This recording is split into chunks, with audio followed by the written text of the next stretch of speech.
When it comes to Christmas trees, don't get played by foreign plastic. Just like you wouldn't replace a prize QB with a mannequin. Don't replace American farm fresh trees with fake foreign plastic. These farm families are the MVPs of Christmas, growing champions right here on American soil. They're not sitting on the bench. They're out there every day growing real Christmas traditions. Make the winning choice, farm fresh Christmas trees, not foreign plastic that pollutes. Visit GetRealKeepItReal.com to find your local farm MVP. This is the story of the one. As a maintenance specialist for university housing, he knows college students can major in wear and tear. Plus, housing so many students doesn't leave a lot of room to house all the supplies he needs. That's where Granger comes in. With over 1 million industrial-grade products and fast, dependable delivery, Granger carries the quality products he needs so he doesn't have to. From a new door hinge to a whole new faucet. Call, click Granger.com, or just stop by. Granger, for the ones who get it done.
Seven o'clock in St. Louis, you're listening to TMA. The show is produced by Jackson Burkett and Chairman Kerr, and he just doffed his cap.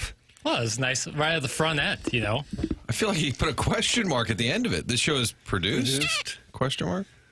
I feel like we got a hell of a dossier here today. What do we have? I want Jackson acknowledged because I see before our show starts, they're angry with the show that's leading into us. Why? But, I mean, they're doing it out of New York City, I believe. Mm-hmm. Martin, you are a loyal listener of Chris Canty, Evan Cohen, and former 101 ESPN host Michelle Smallman. Good friend of my friend Matt Offenberg. They went to Illinois together. ILL, much better bowl game. I like the segment, Can He or Can't He, with Chris Canty. See, Doug? That's how you do it. You come up with stuff like It's that. wordplay is what it is. Hot wordplay. This show is presented to you by Brown & Crouppen, and the 7 o'clock hour is presented to you by Munganess, St. Louis Acura, Munganess, Burkhardt, Alton Toyota, Tim McKernan, Doug Vaughn, Martin Kilcoyne, and there's Jackson Burkett with a very, very special dossier today. Martin, I don't know if you had a chance to look at it. It says, big day today, fellas. That is a big Well, deal. what I don't know if that's for us or if that's the audience, but then we'd be ignoring caller Ellen, Sharon and Clayton, caller Janet, and the millions of other 20-something ladies currently listening to this program in the St. Louis area and streaming it from New York City and Los Angeles, California. You think there's millions just in St. Louis? Yes. If everyone in St. Louis... My dad gave me the numbers. Oh, he did. If every single person living in the St. Louis metro area were listening, that'd be, what, close to 3 million? I think it's dropping daily.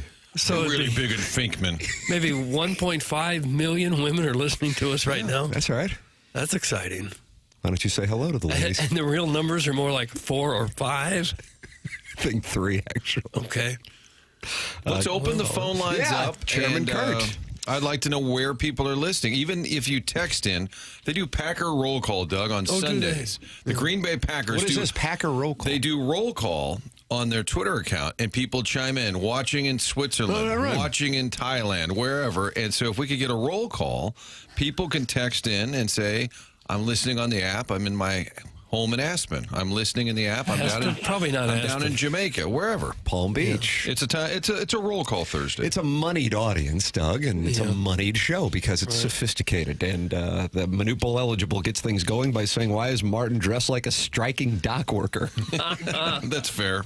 I thought you were going to get a ray from the stocking cap because you caught hell for it, but you're bringing it back, and I like that. A little chilly today, and I just thought, you know what? I don't feel like combing my hair. I'm just putting on the cap. Does that make you look like a striking dock worker as opposed to just a dock worker? Feels like the dock workers are always on strike. Yeah. Like a longshoreman. Haven't been out on the boat in years, but I've been over at the union office a few times this week. What about a stevedore?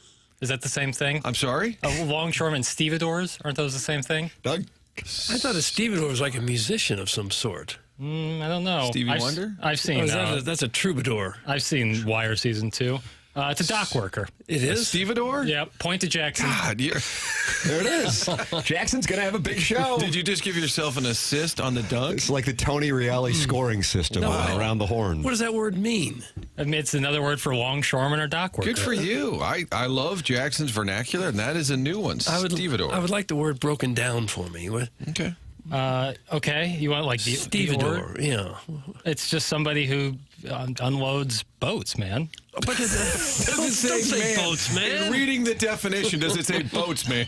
Well, because every time someone's had to look this up, they probably had to explain it to somebody who's dubious of the word itself. Yeah. And they get it.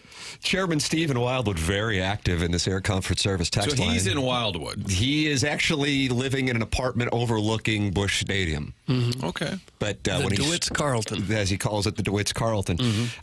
He is active. Air Comfort Service text lines, how you can text in. Martin wants to know where you are. 314-399-9646 or call in. Chairman Kurt standing by. Callier and Thompson phone lines, 314-974-0101. He says, Sharon, to Sharon and Clayton, my last appointment today is at noon in Clayton. I'll meet you at Kruger's at 12:30, so it sounds like they're setting up some kind of rendezvous, Doug. And then he says, I am currently looking down at the stadium, and this club isn't even practicing right now. Also, can you add best mic dropper to the year-end award so I can win an award this year as well? That's from Chairman Stephen Wildwood.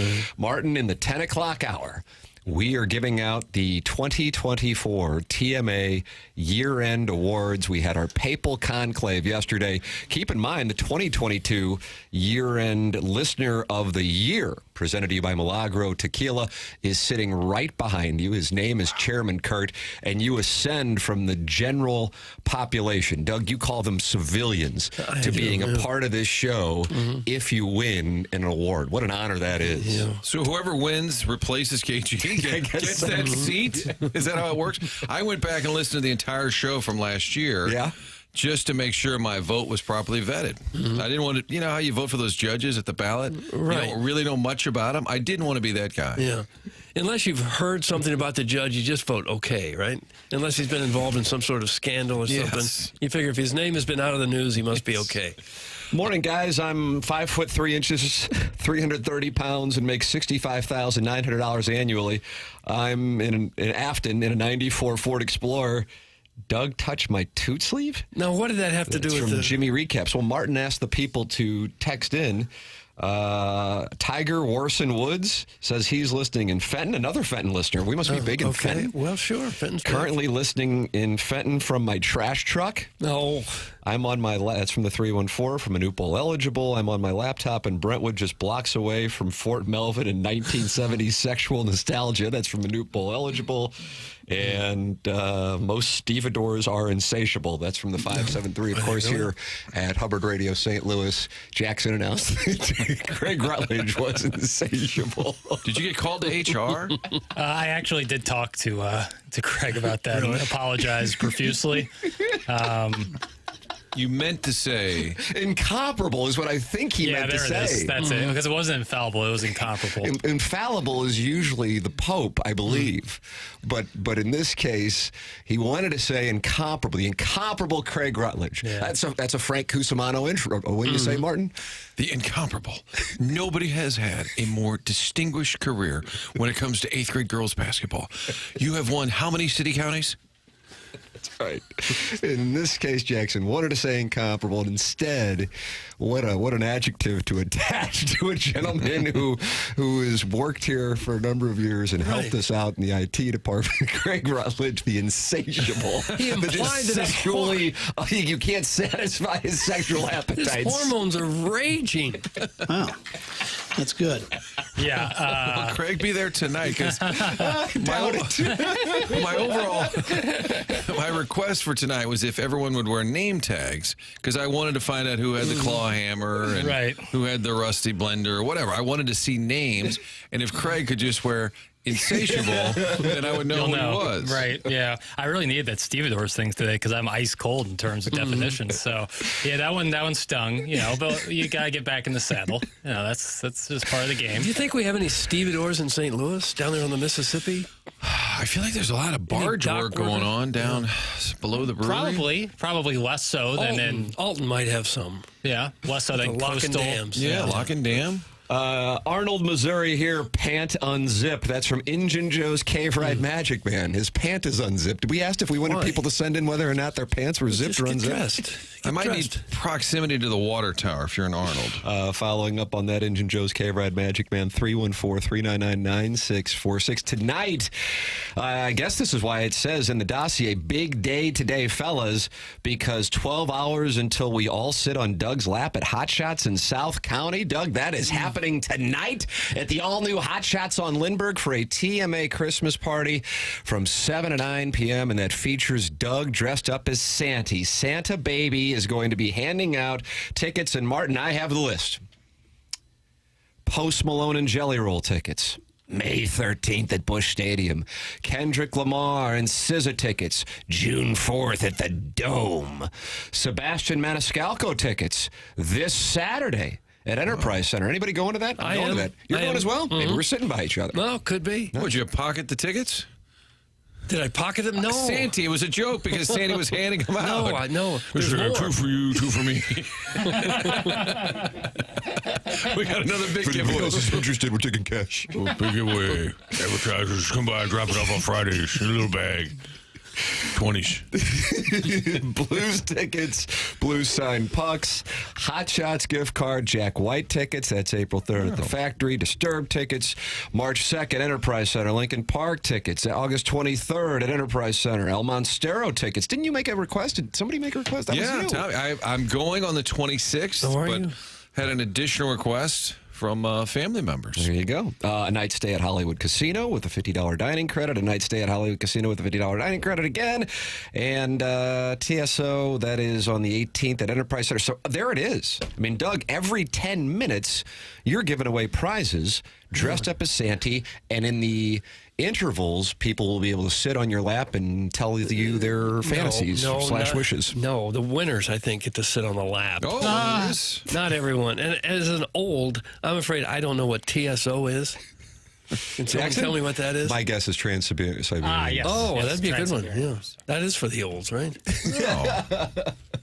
The library. That would lean towards an older crowd. What do they do the rest of the year? I feel like the commercials always start in December. Trans-Siberian Orchestra. It's probably their big concert season. I thought I was going to see him, but it was Mannheim Steamroller. Same one thing? year. No, it's different. Very confusing. Pretty good, though, right? Yeah, I enjoyed it. Yeah. Christmas message. Really, Tim, a message of cheer and hope. See, I like that, Doug. That's what you're going to be giving out at Hot Shots I have to do Lindbergh that? tonight. Martin, is your better half coming? She is. So is mine. Jackson is yours. She is not. And why is that? She looks down on us because she is from Ladue and finds us to be the proletariat class. Not the case. Is she concerned I'm a stevedore? No stevedore concerns. Now, she'll be working mostly, but that's the main reason. Sounds like an excuse to me, Doug. Yeah. Want me to call in for her? Yeah, it's a busy Call in sick? season. It's a busy time of year. Chairman Kurt, you were a star at last year's year-end awards for TMA. Doug, you might remember him lying on the bar and having a waitress spit in his mouth. Or was that a waitress or was that just a civilian? That was just Jane Citizen. One of our many female listeners decided to sassify his kink, which is being spit upon. And are you expecting to duplicate that this evening, dressed up as Cam Newton? Yeah, my dance ticket and my mouth are wide open for tonight. Oh, Doug, there you go. you really enjoyed that, too, right? Don't kink shame. Don't you dare kink shame. That was Well, a I big- kink shame. That was a big night for me, Doug. And you're hoping to replicate that again? I've heard it's never as good after the first time, but there's only one way to find out. Nice. God, this is not robin feeding. No. That's different. That's when somebody chews up food and then bird feeds it to the gentleman. That happened to Larry Nickel. Some like to call this water sports. Ah, Oral Again, water we don't sports. kink shame. Ruin me. Right. Gluten-free perk. Will That was she up be in for attendance? that was up for the drop of the year. It was, and we're giving away these year-end awards in today's 10 o'clock hour. I don't know who won. I got Jackson's dossier Ballot? Yeah, ballot's the right word. yesterday, and I voted. I was with my wife. She wanted to have some input. She did. She's a listener of the program. no, she isn't. Yes, she is. When the kids are in the car? Yeah. More so now than before. And I think because I use a profanity so openly, it actually has unintentionally taught my kids not to use profanity because they're like, it's not a big deal. So therefore, it isn't like something that's rebellious to do. So if you ever want to teach your kids not to use dirty words, use dirty words. Think about that. It's very Reverse psychology. counterintuitive. Yeah, I didn't intend to do it. I don't really care if they do, but there, a little pro tip. I like to give parenting tips and tell people how to live. My moral code is what I like to tell people to do. So I'm just trying to extrapolate. Then do you give them a Manhattan at age 6 That's just to exactly kind of right. let them know? And I hey, also have them doing parlays. Okay. And then you get it out of their system. That's exactly right. By the time they're in 8th grade, kids are drinking like amateur hour. From the 314, I'm listening in Chattanooga, Tennessee, and that comes from Uncle Gersh's special project. We got a new name. Jackson, you said you were going to update these names I for the need new to. 101 ESPN listeners. I need to. Uncle Gersh's special project. What do you think he's working on? Never been to Chattanooga. I'd like to go. I've driven through quite a bit. On the way to Atlanta? On the way to spring training. Spring training. Yeah. Which But you yes, passed you do Atlanta. have to go through Atlanta. Did you drive the Camel V satellite truck down a couple times? No, just the last few years when we would be down there for a number of weeks or months at a time, I would just drive down there. Oh, it puts me in a happy place driving down there, Martin. By yourself? Yes. Listen to podcasts, books. Oh, You should be a trucker. God, it's the greatest. Nashville, I got 2 hours to Chattanooga. Chattanooga, I got 2 hours to Atlanta. Atlanta, now I got about 4 or 5 more hours to get to Gainesville. Stop by the swamp, take it in. Give him the now finger. I got 4 or 5 more hours to get to Jupiter, go by Orlando, visit Iggy's, his sister who works at the Friendly Confines, and now I'm 2 hours away from Jupiter, and I'm in my happy place. Yeah. You really visited her? You just stopped by the restaurant, grabbed a bar stool, and sat down and said, "So, what's up, gal?" Yeah, and then ride Space Mountain one time. Ric Flair. Pay $150 to get in. Yeah, walk Wait 2 in miles, wait for an hour and a half, and then ride Space Mountain. It sounds like people are using my counterintuitive theories in their parenting as well. Former fan page moderator Neil Allen Craig Paquette says, my daughter feels no need to cheat on her boyfriend because she knows about my wife's bull. That's from former fan page moderator Neil Allen Craig Paquette. Now, that's not the guy who was forced into his basement while his wife kept the boyfriend upstairs? No, that's Butch Patrick's werewolf doll. Okay, all right. Yeah, Friend of the show? Yeah, friend of the show. And I think, unfortunately, in that situation, his wife met a trainer at Orange Theory, and he moved into their home, and he was relegated to the basement. Just pushed down there. Right. And now his kids are calling the trainer dad. You know, things can take a turn for you with that Orange Theory. Again, not a live read. I'm still in Tallahassee, but I'll be in St. Louis for Christmas because you can't pick what crap hole you're from. That's from Nate in Tallahassee, and he's attacking this market. Well, I guess you can't. You can't really pick where you're from, can you? Home is where the heart is. Nice, Jackson. That could be a T-shirt, Chairman Kurt. Hey, you can get this. Listen, look at this sharp little number I got. Oh, that's a nice little number. Yeah, Chairman Kurt's Designs, TMASTLshop.com for the fun and games.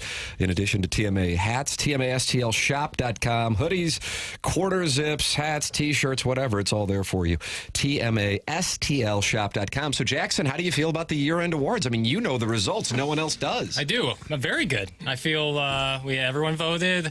Did you count the votes or just pick winners? I tallied them. I tallied the votes. He has been alleged, Martin, to pick his friends. I just want you to know that. Sure. There was one instance where Sweet Kai may or may not have been Rookie of the Year, up for Rookie of the Year twice. Yeah. But I always allege, Blake Griffin, Ben Simmons, sometimes if you're injured in that first year, you can win the Rookie of the Year after. And Sweet Kai was injured with a gape. Yes. Yep. Yeah. Or if you remember, that was the year he got scolded or reprimanded by a lesbian down the road. Oh, yeah, that's right. At the post right across the street. Yeah, because she was really into his girlfriend, now fiance.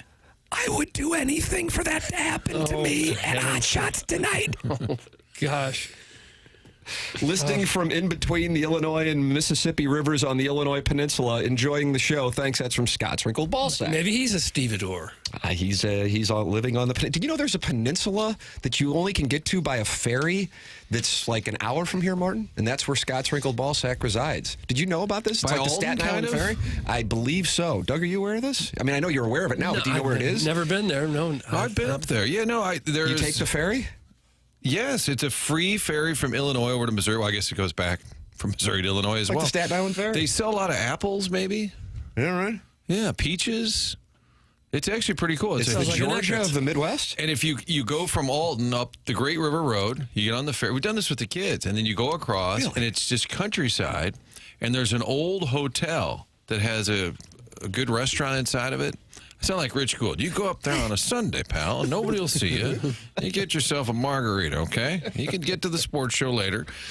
It's Calhoun County? Is that the I think that might be live. County? I'm going to fold. I think And he then might be you come good. back through St. Charles. But that ferry you got to pay for.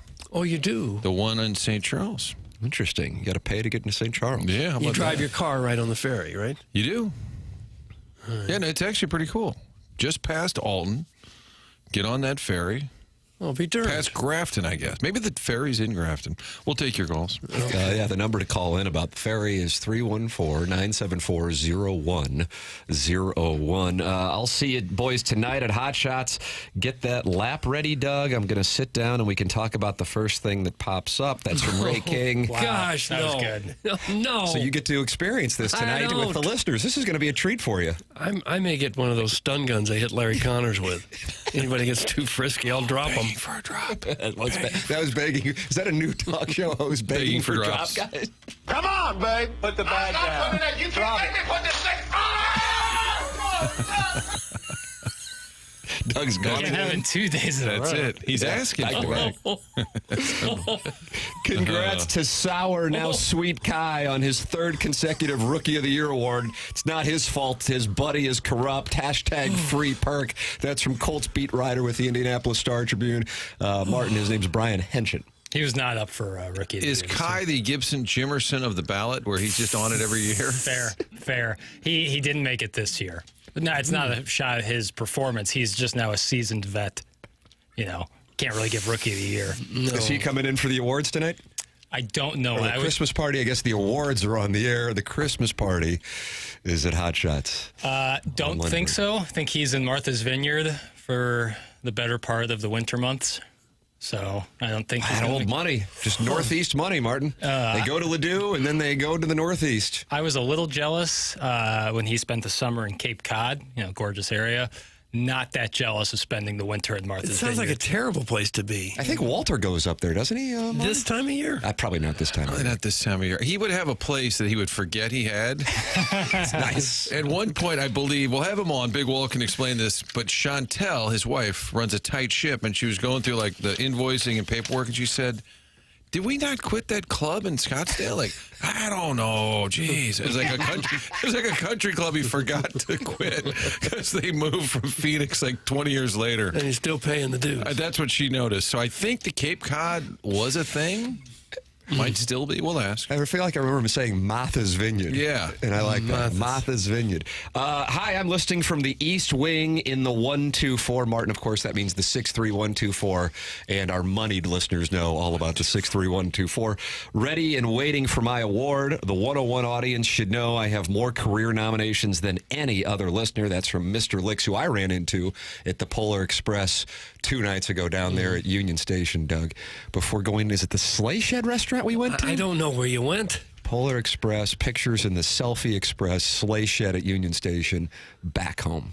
There it was. And I got to see Mr. Licks in the meantime. Tonight, maybe I'll get to see Mr. Licks. I know he loves coming to the year-end awards, but he remains incognito. Will he be at Hot Shots in South County tonight? So we'll be from 7 to 9. Now, where will I be in the afternoon, you ask? I don't know. Ball striking at Family Golf and Learning Center. Compression season never ends, Doug.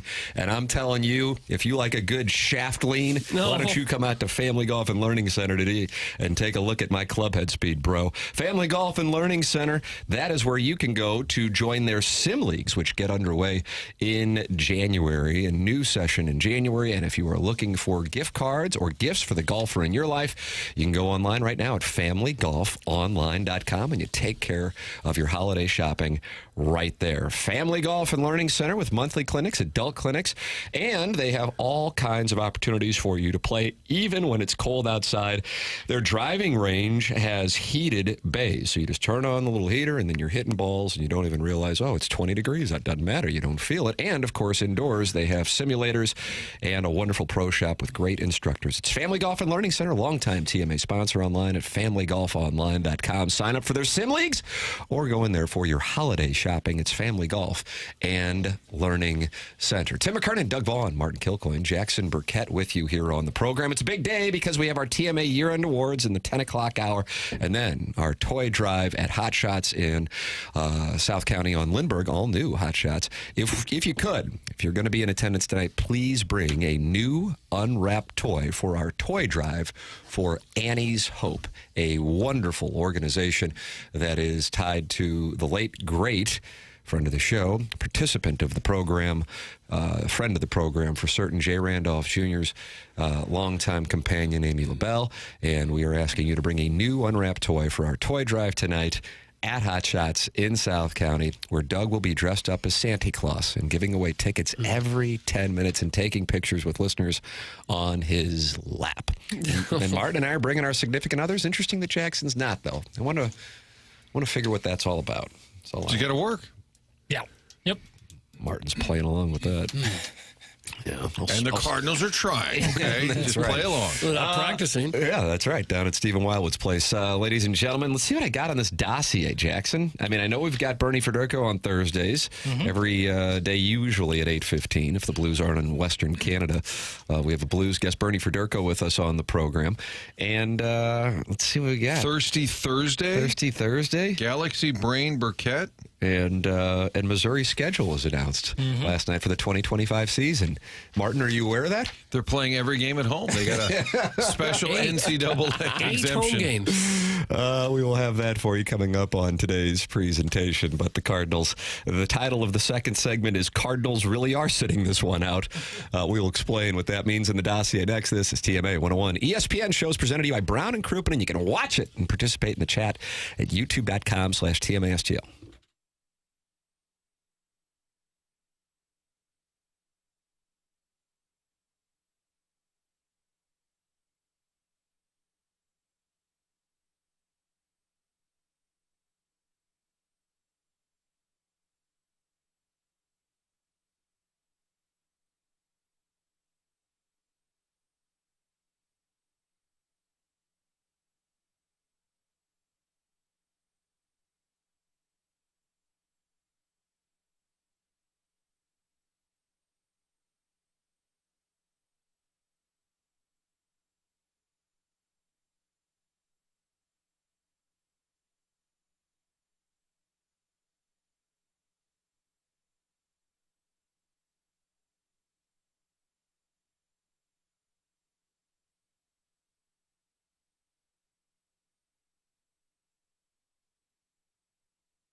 Oh, It's Brio.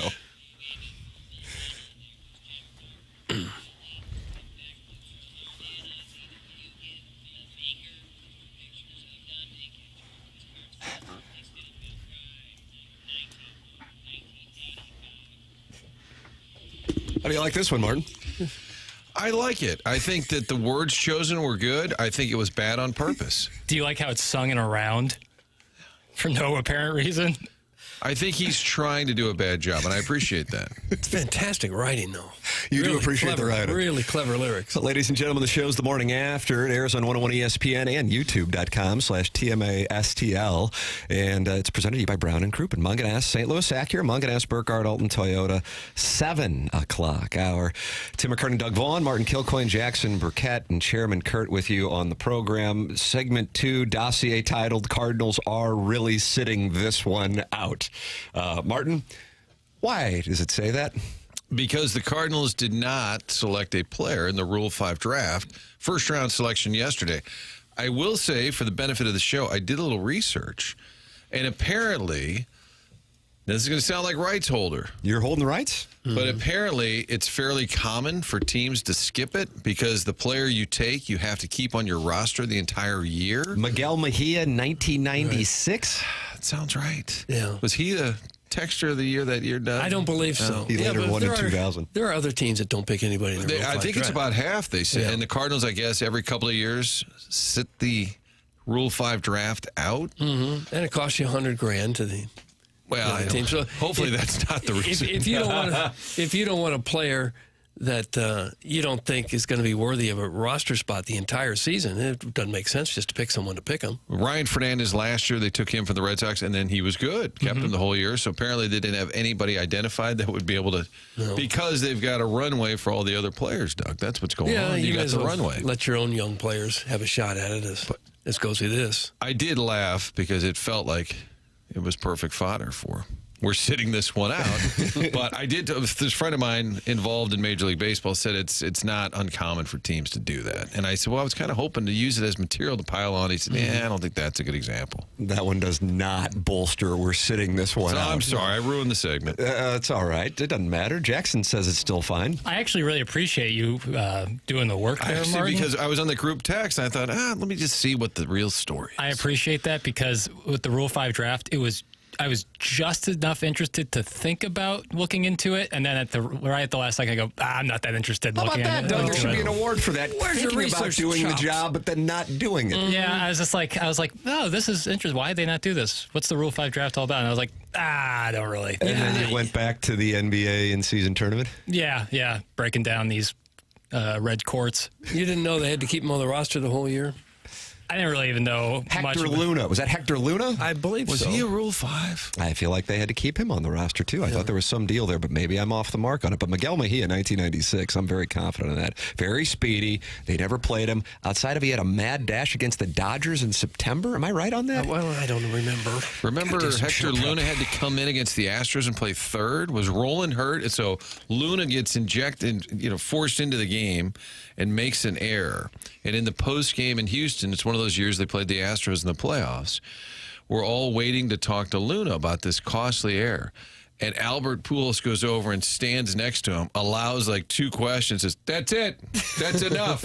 And Albert just clears the room because he did not want Luna. And it became a joke. I think before everybody had a handle, we had a thing called like, Luna's bodyguard That's or right. something I weird. forgot. It's Yeah. all based on Albert telling the media to scram. The Cardinals did lose a player, though. Former fifth-round pick Connor Thomas was taken by the Brewers, and texters are commenting on that. So this Connor Thomas guy isn't good enough to be on the Cardinals 40-man, but he's good enough to be on the Central Division Champions 40-man. Very interesting. That's from the 618. Well, that's a good point. He'll likely be a Cy Young contender in 2025. I think that's a fair bet. Guys, they only have one spot on the 40-man at the minute. That's from Big Don Johnson. Yeah, they didn't want to spend that on someone they don't think is going to be a legitimate player. Here are the people at the MLB Network as things were getting light in Arlington last night. Or Dallas. I guess they were in Dallas. They probably weren't by the ballpark. As the winter meetings cleared out on the 2025 Cardinals prospects. By 12 wins, 71 to 83. What do you think St. Louis could do? We hear the rumors about Arenado being flipped. What do you see? Yeah, they seem to have painted themselves in the corner with trading Arenado. He does have that no-trade clause, but I think that will happen. This team, they've made a commitment to get younger. There's no question about it. So I'm not sure what they're adding as much, Dan, as it is relying on the, say, 2-3-year players that they have that have come along these last couple of years. That's what they're banking on, just continued growth from their young players. Actually, I like their young players. I just think they need to settle their team. The one thing they've done, I don't think they've figured out with all those good young players how to turn them into quality big league players. And I think they'd be a much healthier club at the end of the year if they could create that vision for their club this year. And I always say this, the worst place to be is when you're in between. So the Cardinals have enough talent to be very competitive this year, but maybe not enough talent to win a championship. But that's the teaser. The White Sox, they know they're in a complete rebuilding mode. The Cardinals are in that middle ground. That's the worst place to be. You have to make a decision, pick a lane, and then commit to that lane. And at the end of that drive, you're going to be very good. They're in between right now. I appreciate that. I thought you'd like that. That's been a common theme that I have been complaining about for a decade, actually. I mean, it goes back to 2016 that they're kind of in this hybrid thing. And don't get me wrong, got you to the NLCS in 2019. Well, that was it. And that's where I feel like they're stuck. That's commit to it. I appreciate that's Dan O'Dowd, for the record, who was saying that.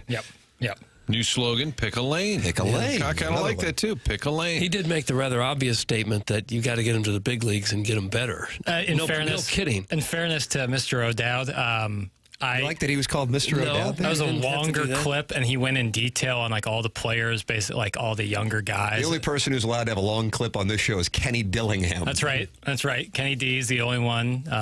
As long as he's in the CFP. As soon as he gets eliminated, he gets cut be down on him? 15 seconds at tops. But he was just went into detail with each and every player. So he did give more detail. I just didn't think it was necessary for this presentation. Tom Verducci seemed a little concerned about the Cardinals' tact with Arenado by putting all their information out there. He said, I feel they backed themselves into a corner, which is true. Once you make it very clear you want to trade that player and that player wants out, it's okay, you're up against it now. Don't you think the other teams probably know that already, though? Has that ever happened? The people that really study every team and know what's going on, they probably know that. Has that ever happened where, in your guys' career, where, like, in the offseason they've talked about moving a player, doing something different, and it doesn't end up happening, and then they play out the year and the ins and outs of that?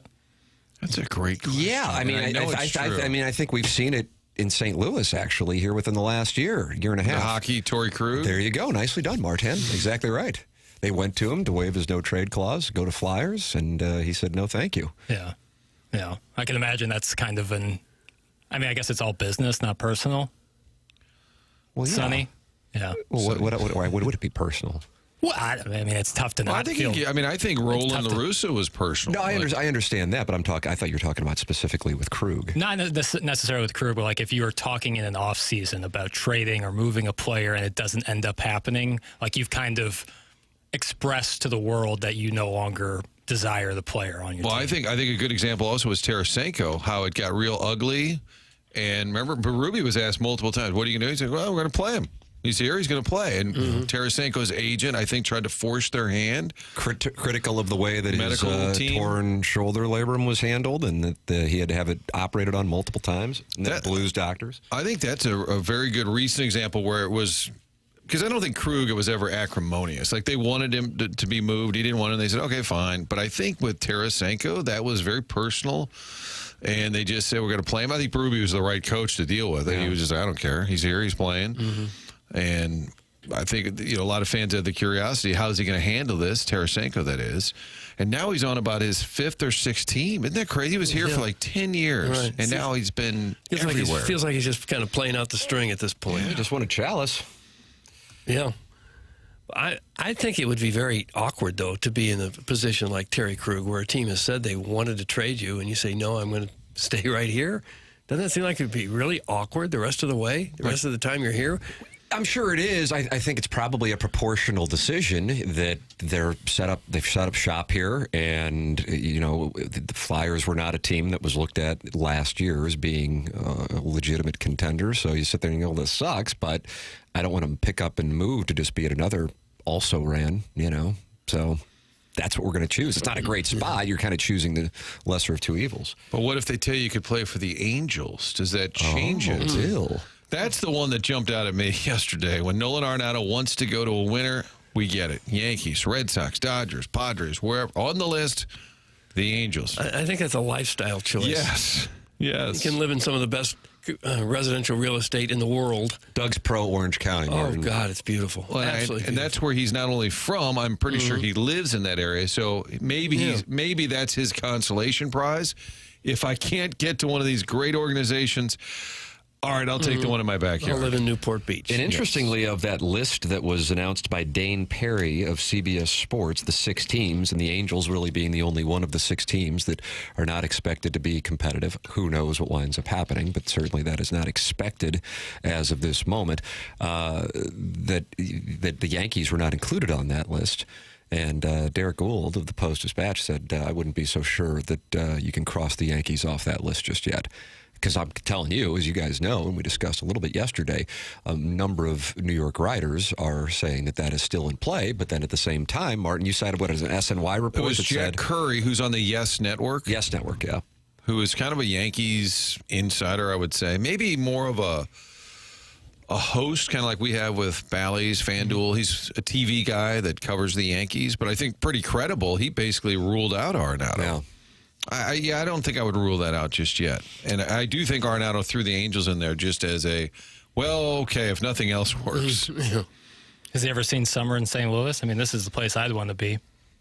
Thanks, buddy. I don't know. How about that? That seems sarcastic. Not the case. I What do thought you that mean? was an endorsement. It is. This is where I want to be. You being facetious? You sharpshooting our metropolitan area right here, NBA?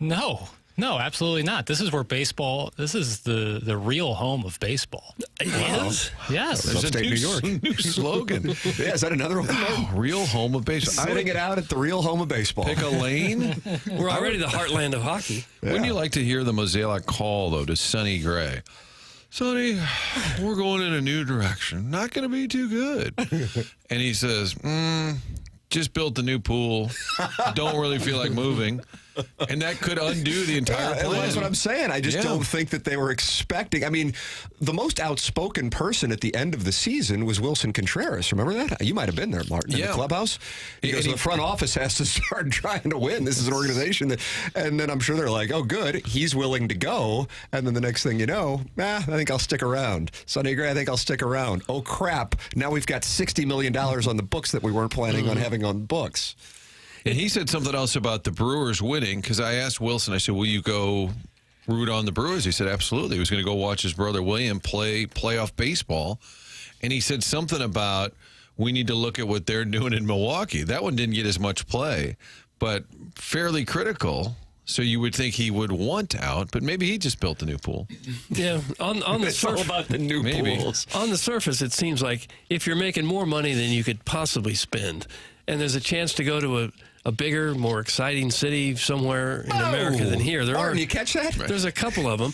You would think it would be a no-brainer and you're not from here anyway, to say, sure, I'll go to Dallas, I'll go to L.A., San Diego.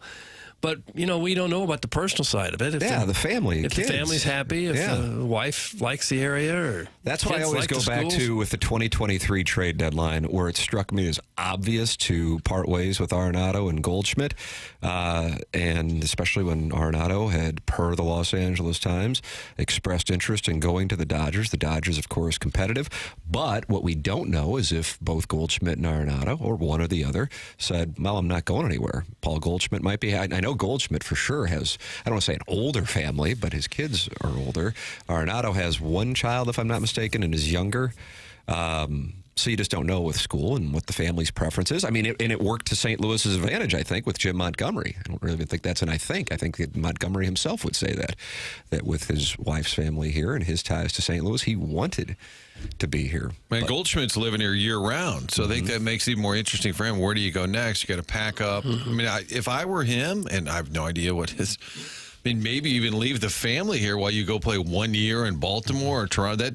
It's a great problem to have when you make $20 million a year. Like, but do you just leave the family in one town? I always look at those college coaches' resumes, and they've been to like 25 stops. Every year there's someone. Remember, La Russa did that when he had teenage daughters. Remember that? He moved here and kept the family in Oakland. And he was here 20-some years. And I didn't understand that one. And that's knowing... in his situation, you're going to probably be somewhere as long as you want to be. Yeah. These assistant coaches, I had a year down at Hampton Institute, then I went over to LaSalle for a year. I mean, it's unbelievable. Do the families move every time, or do they ever just stay behind? I imagine they move. Hey, if you are moving, then you're going to go to Jeff Lottman at JEFFLOTTMANN.com. Now, I mean, imagine how good I'd be if I would have gotten the final 8 hours at the Missouri Journalism School. Better. We know better for sure. How much better is unknown. I don't know if it's possible to be better. Jeff Lottman is with Compass Realty, JEFFLOTTMANN.com. If you were looking to buy a home, you want somebody who is connected in the market. Well, Jeff has been doing it in St. Louis now for 2 decades with over $500 million in real estate sales. Compass Realty, the #1 luxury real estate agency in the St. Louis area. And then you might go, luxury, well, that means a price point. No. No.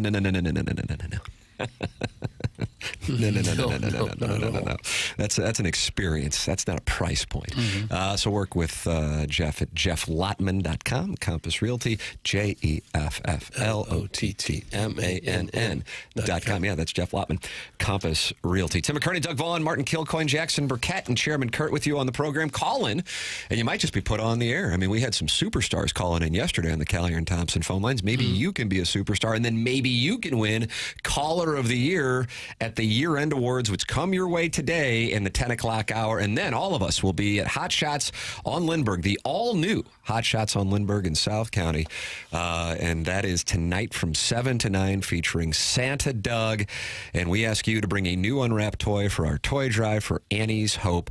Doug giving out tickets every 10 minutes to concerts, to blues games, to blues memorabilia. It's all coming up every 10 minutes from 7 to 9 tonight at Hot Shots in South County. Come out for the TMA Toy Drive. Looking forward to the festivities this evening. This is the Morning After, and it's presented to you by Brown & Croup on 101 ESPN.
This is Action Jackson with the Sports Center update, driven by Johnny Londoff Chevrolet and Johnny Londoff Autoplex. The Blues are back in action tonight, taking on the San Jose Sharks.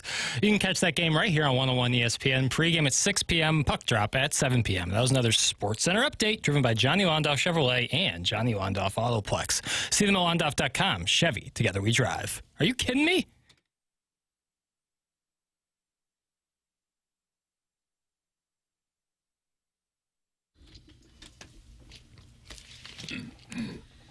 This is the remix. This is the remix. You like this, Doug? Not really, no. Okay, and then we won't play it tonight at Hot Shots on Lindbergh for the TMA Christmas party and our toy drive for Annie's Hope. Come on out, celebrate the festivities. Doug dressed up like Santa. You going to have a beard, boy? There's a beard with the costume, so I guess so. Nice. Tim, do you have a walk-in song? I do. It's Falco, Rock Me Amadeus. Always has been. And they film you kind of like Stephen A. Smith walking into an NBA Finals. I've got takes. Doing the $1 Million Walk. Tell you another thing about these Cardinals. That's what I do all night. The recovering alcoholic from Belleville and Webster Groves, loyal sponsor of this program, going to be in attendance tonight, and says, Martin, serious text. Ash wants to know if Kim just wants to meet her at Olive and Oak for a glass of wine tonight instead of, quote, subjecting herself to that nasty radio show, end quote. Tim, Ash said Anna Marie is welcome too. I feel like that might be a serious invite for the ladies to get together elsewhere. And I feel like that might mean Pondov wants to be left alone to do his vile behavior. Yes. I think I might go to Olive and Oak, and then Kim will go to Hot Shots. Doug, are you going to start giving out presents at Olive and Oak? Can you swing by, Santy? No. I'm a Hot Shots guy. Hot Shots in South County, for that matter. Right next to Home Depot. Martin, this is the topic of the day, and I guess we have a contractual obligation to give a take. Bill Belichick is back in football, except it's at the college level. You like the delivery there? High pitch, kind of conveying surprise. Yes. Once I noticed there was going to be a pause, I wasn't going to step on it at all. I was just going to let her breathe. And if it took us to 11 o'clock, I was going to let it go. Like a walk-off home run. Just wait until you get the Mike Kelly point when it's Howard Richards' turn. I love that. Like, ready, cook, to the house. And then there's a roar, and then you see the video they put out, and he goes, boom, points at Howard Richards. I don't understand why Bill Belichick would want to do that. I could see going to the college game if Notre Dame calls, Ohio State, some of these premier programs. I know he just wants to coach, obviously. Wanted to coach at the NFL level. They don't want him, apparently.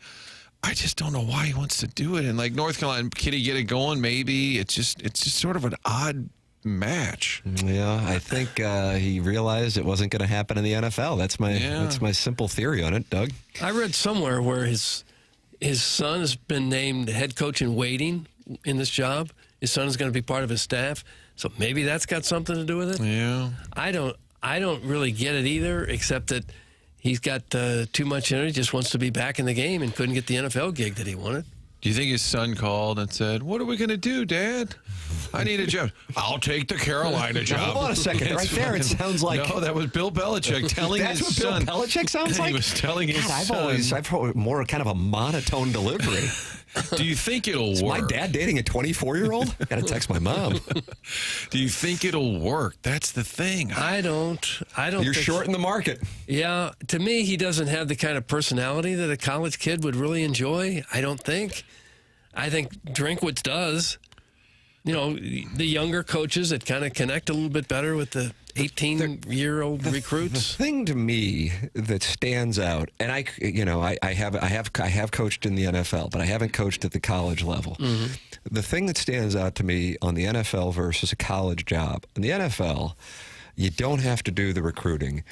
And you also, a thing with a college coach is you're like the ambassador for the program. You're usually, at least at the higher caliber programs, the face of the university. It's not a chancellor or dean or professor. It's the football coach. And that comes with, Doug, you like this term, a lot of grin and grab dinners where you're shaking hands and smiling. And can't see him doing that. And that's what I'm saying. Yeah. I just don't. But I think if you want to coach and you realize it's not going to happen in the NFL, then this is what you got to do. I think a year ago he would have never thought this is happening, but if this is what you got to do, this is the choice. He'll probably get a huge staff to do that for him, and then when they don't get the players he wants, he can blame the staff. I'm doing a story about New Year's resolutions, and I was just wondering if you had any you wanted to share with your fans and our readers. Yeah, no, not right now. Okay, thanks. Thanks. For the share with the fans, share with the readers. She was told to ask that question. You know she was. Built up all the courage she could and finally delivered it. Now, Ain't got nothing. Right there in the leading into the AFC Championship game in a Wednesday press conference, and Bill Belichick thought, I'm not going to participate in this little feature story for the local news. I think it was a New Year's resolution thing, so I think that might have been during the playoffs. And maybe even like Super Bowl Media Week, where they might send somebody who doesn't normally cover sports down for the Super Bowl, Patty Pigskin for the week. Patty Pigskin. Who wants that text inbox? One of the news reporters. Right. Yeah. It does like a little feature and ask that question. And it's tough. Yeah. Wrong person. Has he warmed up at all? He's been doing the McAfee show where he has maybe a little fun. He does that inside the NFL. I wonder if does the thing with the Manning brothers on Monday night. Will he come at this a little different? Will he try and have a little more fun? I know LaRussa swears that Bill's got a great personality that you just don't get to see. I think he's friends with Charles Barkley. I wonder if they'll get him to just loosen up a little bit. I wouldn't think so. I wouldn't think At so. 72, I don't think his personality is going to change much. Well, I'm not saying dramatically, but maybe just a little more fun. And what's your market there? How far is the Charlotte TV and media that are covering you largely? I guess. Is it near Charlotte? I should know this by now. Doesn't it say something that maybe the most successful NFL coach of all time can't get a job in the NFL? But is it simply because of his age? Or is it because of that persona? You would think age would be more important at the college level than at the pro level. No other team wanted this guy as their head coach. They must know something. Well, is personality part of that? I'm sure it is. The oldest coach in the NFL is who?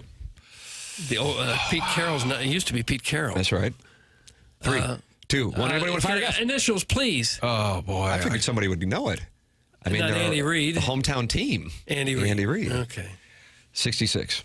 And then there's got to be a drop off. I mean, even Sean Payton's probably mid-50s, but all these newer coaches are all super young. Let's see.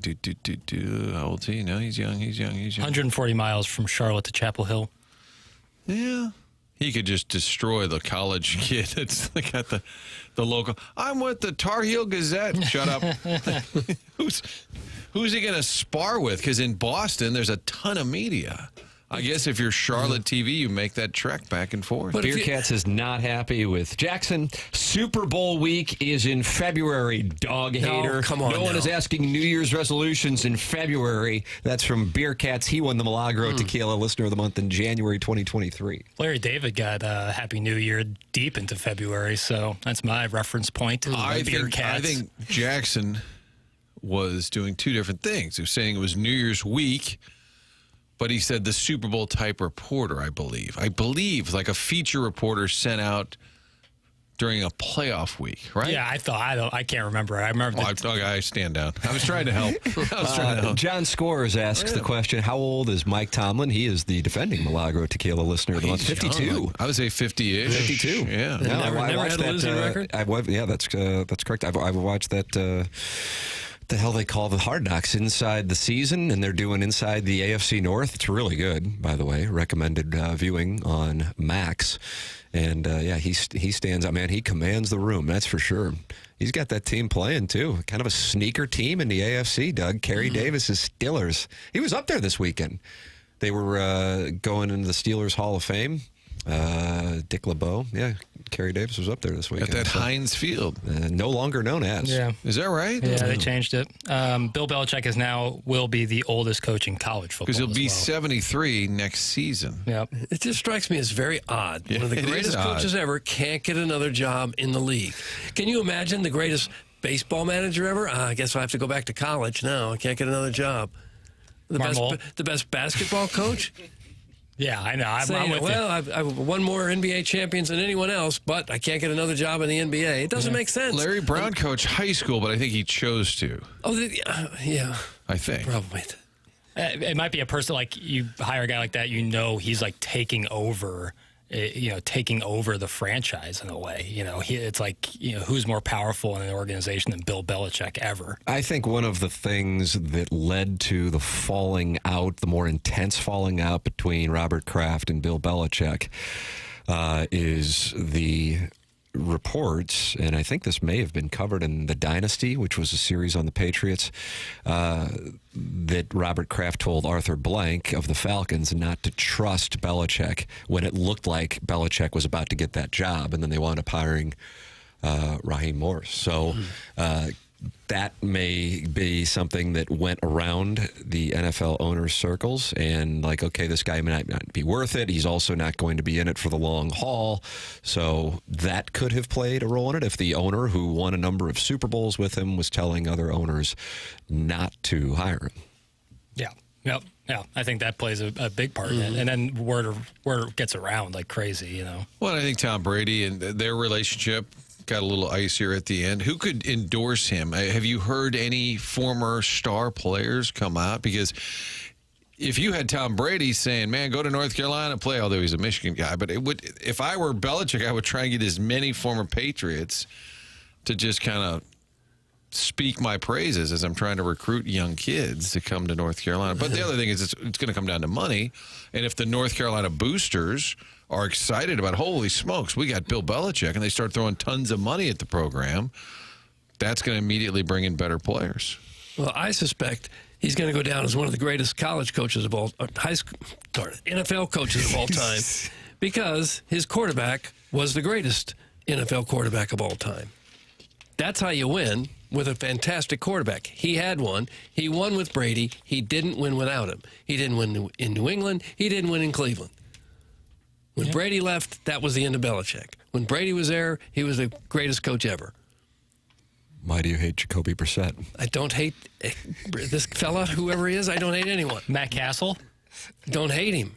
Interesting. I'm saying it's a lot easier to be a great coach when you've got the best quarterback who's ever done it. Did they have Jared Stidham for a while? I think they did, Mississippi State. Bill Walsh coached at Stanford, Doug. It's called show prep. Oh, that's from the 608. Who's the 608? Is that Louisville, Martin? Madison, I want to say. Oh, Wisconsin. wow. You would know. Jump around. This is after his 49er days. He went to Stanford. Yeah, I remember going to a Notre Dame game, and Bill Walsh was coaching Stanford. Well, and I guess Harbaugh did it. He went to Michigan. So are you going to issue an apology to the 608? No, I'm just saying, if you're considered the greatest NFL coach of all time with your 8 Super Bowl rings, and yet you can't get a job in the NFL, I don't get it. Who's the second oldest coach in the NFL? Because all of these guys are young. Chairman Kerr knows it. I got the list pulled up if we want to fire a guest. Initials, please. J.H. Jimmy Hines. John Harbaugh. John Harbaugh, 61. Okay. Is John older than Jim? Yes. John, and then Jim. Because Jim Harbaugh's 60. Correct. But you think of him as a lot younger than Doug, you can learn Andy something. Reid. Vermeil was in his 70s when he was here, wasn't he? Or was it No, he was 62 when he got hired in. Remember how old that was? Like, oh my God. And part of it was he was out of the game. But at the time, he was 62. He's 10 years younger than Belichick is now. Yeah. How's it I think that playing? probably explains it. I mean, doesn't that kind of make it cut and dried? Yeah, other than the Arthur Blank conversation, Right. At the NFL level. I mean, I think age is certainly a fact. I just don't know why he wants to do it. I don't know. I mean, it's one of those things that I think that, retirement may sound good, even though his was a little more forced than the standard one. And then if you just are driven by competition, that is essentially what you live for, then you want to be able to do it. And you want to be able to do it and not just sit around. And he did the ESPN thing, found it unfulfilling, and wants to compete. And I also think, and I think this is something that went on with La Russa, Martin, and you may have a better insight into this. I know I've talked about it with some of his former players. In particular, in Arizona, his mission with the Diamondbacks was to, whatever polite term I could use, shove it up the backside of the analytics guys and say it still needs the human element, and that's what we're going to build this team on. It did not go well, but I think that was his motivation to go there and to be whatever the title was that he had. It was essentially like president of baseball operations. I don't know if that's exactly what it was called. He brought in Dave Stewart, his former pitcher with the A's, and it just never took. What was the terrible trade? Was it Dansby Swanson, or they unloaded? They traded for Shelby Miller or something, I believe. Yeah, it did not go well, I think, in short. So I think that might be what Belichick's motive here is to go, okay, you don't want me in the NFL, I'm going to go win at North Carolina. I don't care. North Carolina hasn't won an ACC title since 1980 in football. So here, we're going to shove it up your backside, and we're going to go win in the ACC, which would be easier to do than the SEC. So, hey, maybe we'll go into the playoff and shove it up everybody's backs. His dad was an assistant at North Carolina many moons ago. You had Lawrence Taylor, superstar player with the Giants when Belichick coached him on defense. Maybe LT will have some influence with the program. I guess you don't have the balls to answer whether or not you think Jeff Fisher should come back or not. You do not. Or the courage. I just don't have it. Who was he mad at? Who was he calling out there? All of us, I think, in a very weak media market. But if you're retired and you're not a golfer or a fisherman and you've got millions and the TV thing is not really doing it for you and you're 72 and you do morning radio? Yeah, you would not do morning radio. And you had a chance to go and do what you love to do and be a big star again and have the world give you everything that you ever want. That's a strong siren call to go back. But you're shorting the market on North Carolina football. I am, yeah. Okay. I wouldn't think that he's have a lot of success wouldn't the irony be he loves all of the attention?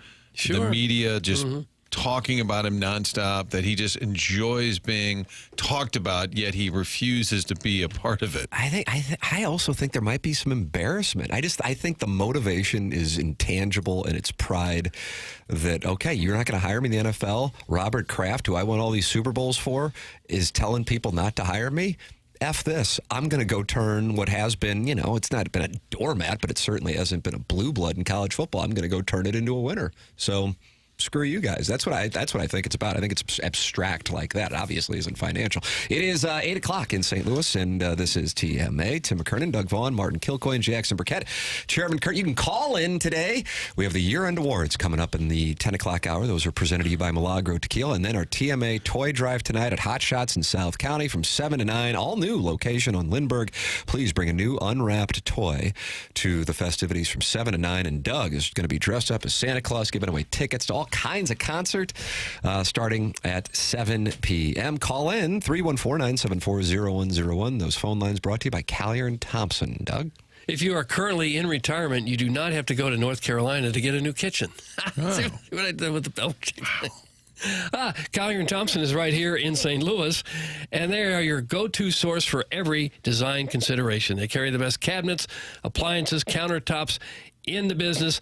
When these people do a job, they do a job right. You may only remodel your house once, maybe twice if you live there a long time. If you're going to do it right. And Collier & Thompson certainly does it right, and they've been doing that since the 1950s. Their employees have a combined level of experience of more than 160 years now, and they've done that by doing things right. Word-of-mouth advertising, very important, and if you've ever had a job done by Collier & Thompson, I'm sure you're proud to show it off and show your friends, and that's how this business has thrived. It's now owned by Carolyn Beard and Bob Strati. They've both been there for more than 20 years.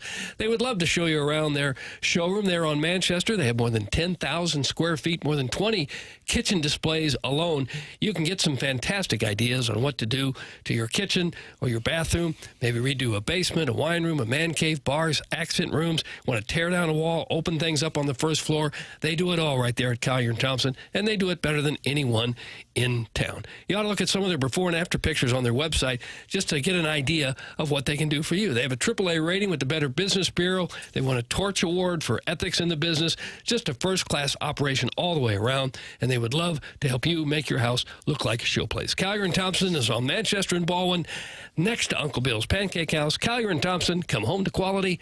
Online at CallierandThompson.com. Tim McKernan, Doug Vaughn, Martin Kilcoyne with you on the program. The great Bernie Federko is going to be joining us coming up at 8:15. This is TMA, presented to you by Brown & Crouppen on 101 ESPN.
Doug, you see this in the YouTube chat from Jackson's Drop Auditor? No, I did not. I can't wait till golf season comes again so we get to feast our eyes on Tim's calves.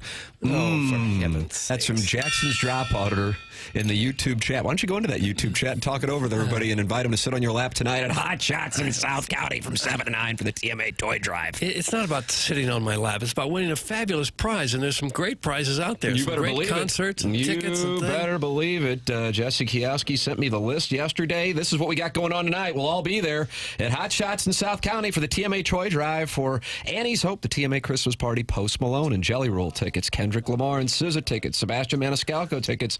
That's this Saturday. Blues tickets, Blues signed pucks, Hot Shots gift cards, Jack White tickets, Disturbed tickets, Lincoln Park tickets, El Monstero. Martin's going to that. One night stay at Hollywood Casino with $50 dining credit and Trans-Siberian Orchestra. Every 10 minutes, Doug's giving away prizes tonight at Hot Shots on Lindbergh in South County, 7 to 9 p.m. Martin and I are bringing our significant others. Jackson, however, interestingly enough, is not. And we'll do a deep dive on that. I guess we'll talk that over with Bernie Federko because he's going to join us coming up, and we'll get his theory as to what's really going on. Oh, that's a good idea. With Jackson's significant other. We're going to ask Bernie Federko about that. That's what's coming up. That should be the first question. Just completely hit him cold with that. See how he responds. James Carlton presents the Colonel, Gabriel P.D. Armand. Colonel has been very busy this week. It gets busier for the Colonel and college reporters at this time of year. Not with games, but with transfer portal, NIL, schedule release in the SEC last night. James Carlton's online at carltoninsurance.net. He is my insurance agent. He has been for more than 5 years, and I recommend him wholeheartedly to our audience. You go online at carltoninsurance.net or call 314-961-4800. That's James Carlton of the Carlton State Farm Insurance Agency with 400 5-star reviews when you Google them at Carlton State Farm Insurance. They're located in Webster Groves, and during business hours, you call that number of 314-961-4800, and you are talking to somebody in the office in St. Louis, and you can count on it because you're taking care of insuring your home, your auto, and your life for your family. You need somebody who can get back to you or answer your call any time of the day. That's what they do at James Carlton. 314-961-4800, or go online at carltoninsurance.net. Bernie Federko joining us next as the Blues return home to take on the Sharks tonight. Pregame here on 101 ESPN at 6 p.m. Tim McKernan, Doug Vaughn, Martin Kilcoyne with you. This is TMA, presented to you by Brown & Crouppen on 101 ESPN.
Welcome back. This is TMA. It's 101 ESPN. Tim McKernan, Doug Vaughn, Martin Kilcoyne, Jackson Burkett, Chairman Kurt with you. And it is our pleasure to welcome to the Collier and Thompson phone lines here in our Fisher Window and Door Store 8 o'clock hour, the great Bernie Federko. Morning, Bernie. Good morning, Tim. How are you? I am wonderful. Thank you so much for joining us and giving us your perspective. I want to isolate in on the road trip, but specifically the play of Dylan Holloway. I think it shined in particular 2 nights ago in Vancouver, but your ability to see what's going on with him, and of course what is starting to become more and more attention getting around the NHL with what Doug Armstrong did with Edmonton, but in Broberg and Holloway, but what Holloway is able to do that is making him so effective for the Blues, and again, that was on display Monday night in Vancouver. What do you see, or Tuesday night in Vancouver? What do you see? Well, Tim, he's getting a lot of confidence right now. I mean, I believe that we all knew that he obviously had some skill. I mean, he had a great college career. I mean, didn't really get much of a chance in Edmonton and last year in the playoffs, so he was called up and got to play a regular shift and a lot of times with Connor McDavid. So I think it's just taken him a while here to get involved in the system here. I think the coaching changes helped him get a little confidence. I think that with Monty has kind of given him more confidence, more ice time, more chance to play. And what he's got is he's got great speed, and that's what he was billed as a kid that's got a lot of speed. That his upside offensively was really, really good because he can skate so well. He's got good hands, and I think we're seeing that. I mean, he's got the give and go. I mean, his compete level has really come up. Obviously, it was really big for him going back to Edmonton. I mean, that road trip, I'm sure that the adrenaline was really pumping in him. The fact that he left Edmonton and the fact that those guys got booed every time they touched the puck in Edmonton, I think that was probably it's not good, but in the back of your mind it says, hey, this is I'm going to prove that I'm a really good player. So I think it's just that we're seeing what Doug Armstrong brought him here for, is that he's got really good hockey skill, he's got speed, and now he's putting it all together. He's scoring goals. He's setting up plays. And so it was a risk well taken by the Blues to make this signing. Bernie, we've talked ad nauseum about the bump, the new coach bump. Every team goes through it, really, regardless of sport. Even Drew Bannister won his first couple of games. Mike Yeo had a ton of success right out of the gate. Is this different with Jim Montgomery as opposed to this sort of just going back to who they were? Do you think this is different? It's still short sample right now, Martin. I mean, with 6 or 7 games, whatever it is right now, I mean, the guys have played really kind of off and on, played really, really well. I mean, if you go back to the Calgary game, it was Jordan Binnington once again that was absolutely the difference maker in that game. But I think the one thing that they need to do is continue to get better 5-on-5, and I think that Monty's been preaching that. I mean, they only scored 1 goal 5-on-5 in Vancouver the other night. I mean, they have 14 wins right now. 6 of them have come in overtime or shootout. So they really only have 8 regulation wins out of 49 games now. So they've got to get better at that. But I think that Monty is going to bring more to it right now. They are playing with confidence, but this is a team that I still think is without Leddy. Has really hurt them. I mean, and him coming back from the trip and not playing, he's only played 4 games, I think has really hurt this team. But certainly it's a team that I think believes in themselves right now, and I think this is a team that is going to challenge for a playoff spot right now. And I think it's going to be probably a lot because of what Jim Montgomery, the way he is so positive all the time, and I think that really helps this team. Well, Bernie, when you say they got to get better, like 5-on-5, what exactly do you have to do specifically to do that? What becomes the focus to get better in that area? No gaps between forwards and defense. You've got lines that are all now working together. I think that what he's done is he, for the most part, has set the lines. Jim has done that. I mean, you've got Kyrou and Buchnevich back with Robert Thomas. I think Robert Thomas now is playing better. I think he's after the injury with the ankle and stuff. I think the last couple of games, I think he's starting to get back in stride and back in a rhythm right now with his game. And I think still Buchnevich has not really found his yet. And I think that's going to be a positive thing. But really, I think with 5-on-5, I think just the confidence to get the puck in, to know where everybody is, the chemistry that you have, Doug, with from one to the other, that that if you can take a chance here, someone's going to back you up. But you've got to score goals 5-on-5. I mean, if you looked at it, there's no 3-on-3 hockey in the playoffs. I mean, the Blues have won 5 games right now playing 3-on-3 hockey in that overtime session. there's no 3-on-3 hockey in playoff hockey. You play 5-on-5, and I don't know what the stats are, but I think the Blues are like minus 17 or 18. I think as a 5-on-5 team, although 2 of those games were the 2 blowouts, so they lost 8-1. I mean, that gets that on the negative side really quickly. But it's just a matter of having the lines roll over and over. So one line puts pressure on, and then all of a sudden now the next line is going to come out there and do the same thing. And when you get those pressures in the offensive zone, especially, then penalties are starting to take against them, so they'll get more power plays. The power play scoring, they scored a goal in the last 3 games. So those little things, but it all stems from. I mean, it's still the game. Most of the game is still 5-on-5, so you've got to be better than the other team 5-on-5, and that's just by a matter of getting the chemistry from line to line, and then keeping the pressure rolling from one line to the next as you get continuity through the entire game. Bernie, have you come to grips with the overtime, the 3-on-3? You were not a fan from day one, were you? No, never will be. I mean, and I would prefer if you're going to do something, you got to have a win. I prefer this. Just go straight to the shootout. The 3-on-3 to me is fun hockey, and I mean I think it's exciting to watch for lots of people. But I think that when you get to the shootout, I think everybody stands the whole time. Everybody loves the shootout more than anything. But it is what it is. So I watch it. It is exciting, but I still think that it's not there in the playoffs, so why have it during the regular season? You would have thrived in that situation as a player. You might have 50 more career goals if they'd had that when you played. Well, I think, what would Wayne Gretzky have? I mean, and you go back to that team, Doug, when they had Coffey and Curry and Gretzky and Messier. I mean, no one would have been crazy how fast that would have been, but it is what it is. I mean, the league wanted to bring something in to stop you from having ties, and really these are things that are working. But I'm still not the biggest fan of it, but it's certainly you get your points, and no matter what you do, is you make sure you try to get your points.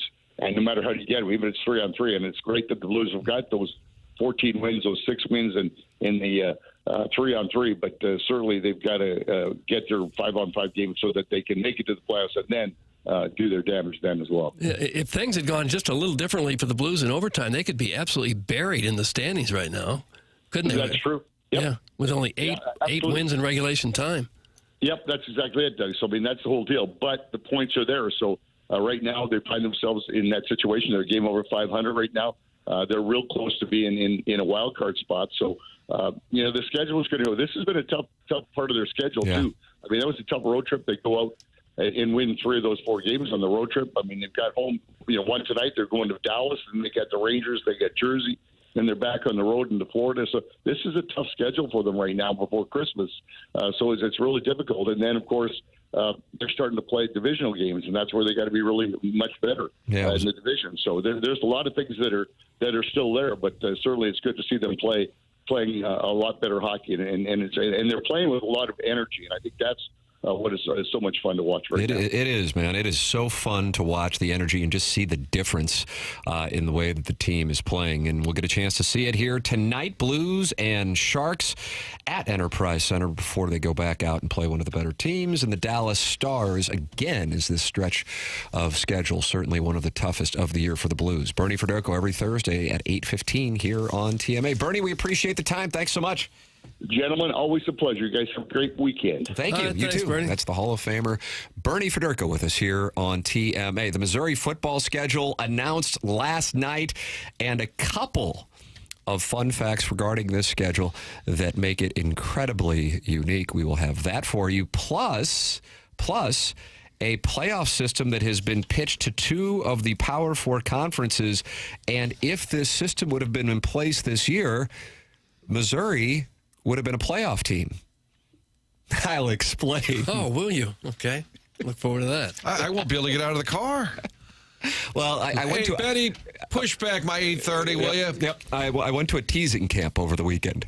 And this is one of the things they said. The 8:30 tease is critical, and so I was working on this tease. So there you go. I'm going to have that for you coming up. Hey, do you want to support TMA? Well, the name of the game is supporting the sponsors, and the EDF Group has been a sponsor of TMA, I think, for 4 years now, Doug. The EDF Group is a sponsor of TMA. How can you support them? It's real simple. Do you have a fire extinguisher where you work? The answer is yes, you certainly do. So please email the EDF Group at fire@theedfgroup.com so a technician can come out and explain to your team how the EDF Group can save your company money. Again, that email address is fire@theedfgroup.com. The EDF Group is hot and will prevent your facility from having hot fires. Experience the EDF Group difference. Learn more at theedfgroup.com. Tim McKernan, Doug Vaughn, Martin Kilcoyne, Jackson Burkett, Chairman Kerr. This is TMA on 101 ESPN, presented to you by Brown and Crouppen.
Welcome back. Morning After 101 ESPN.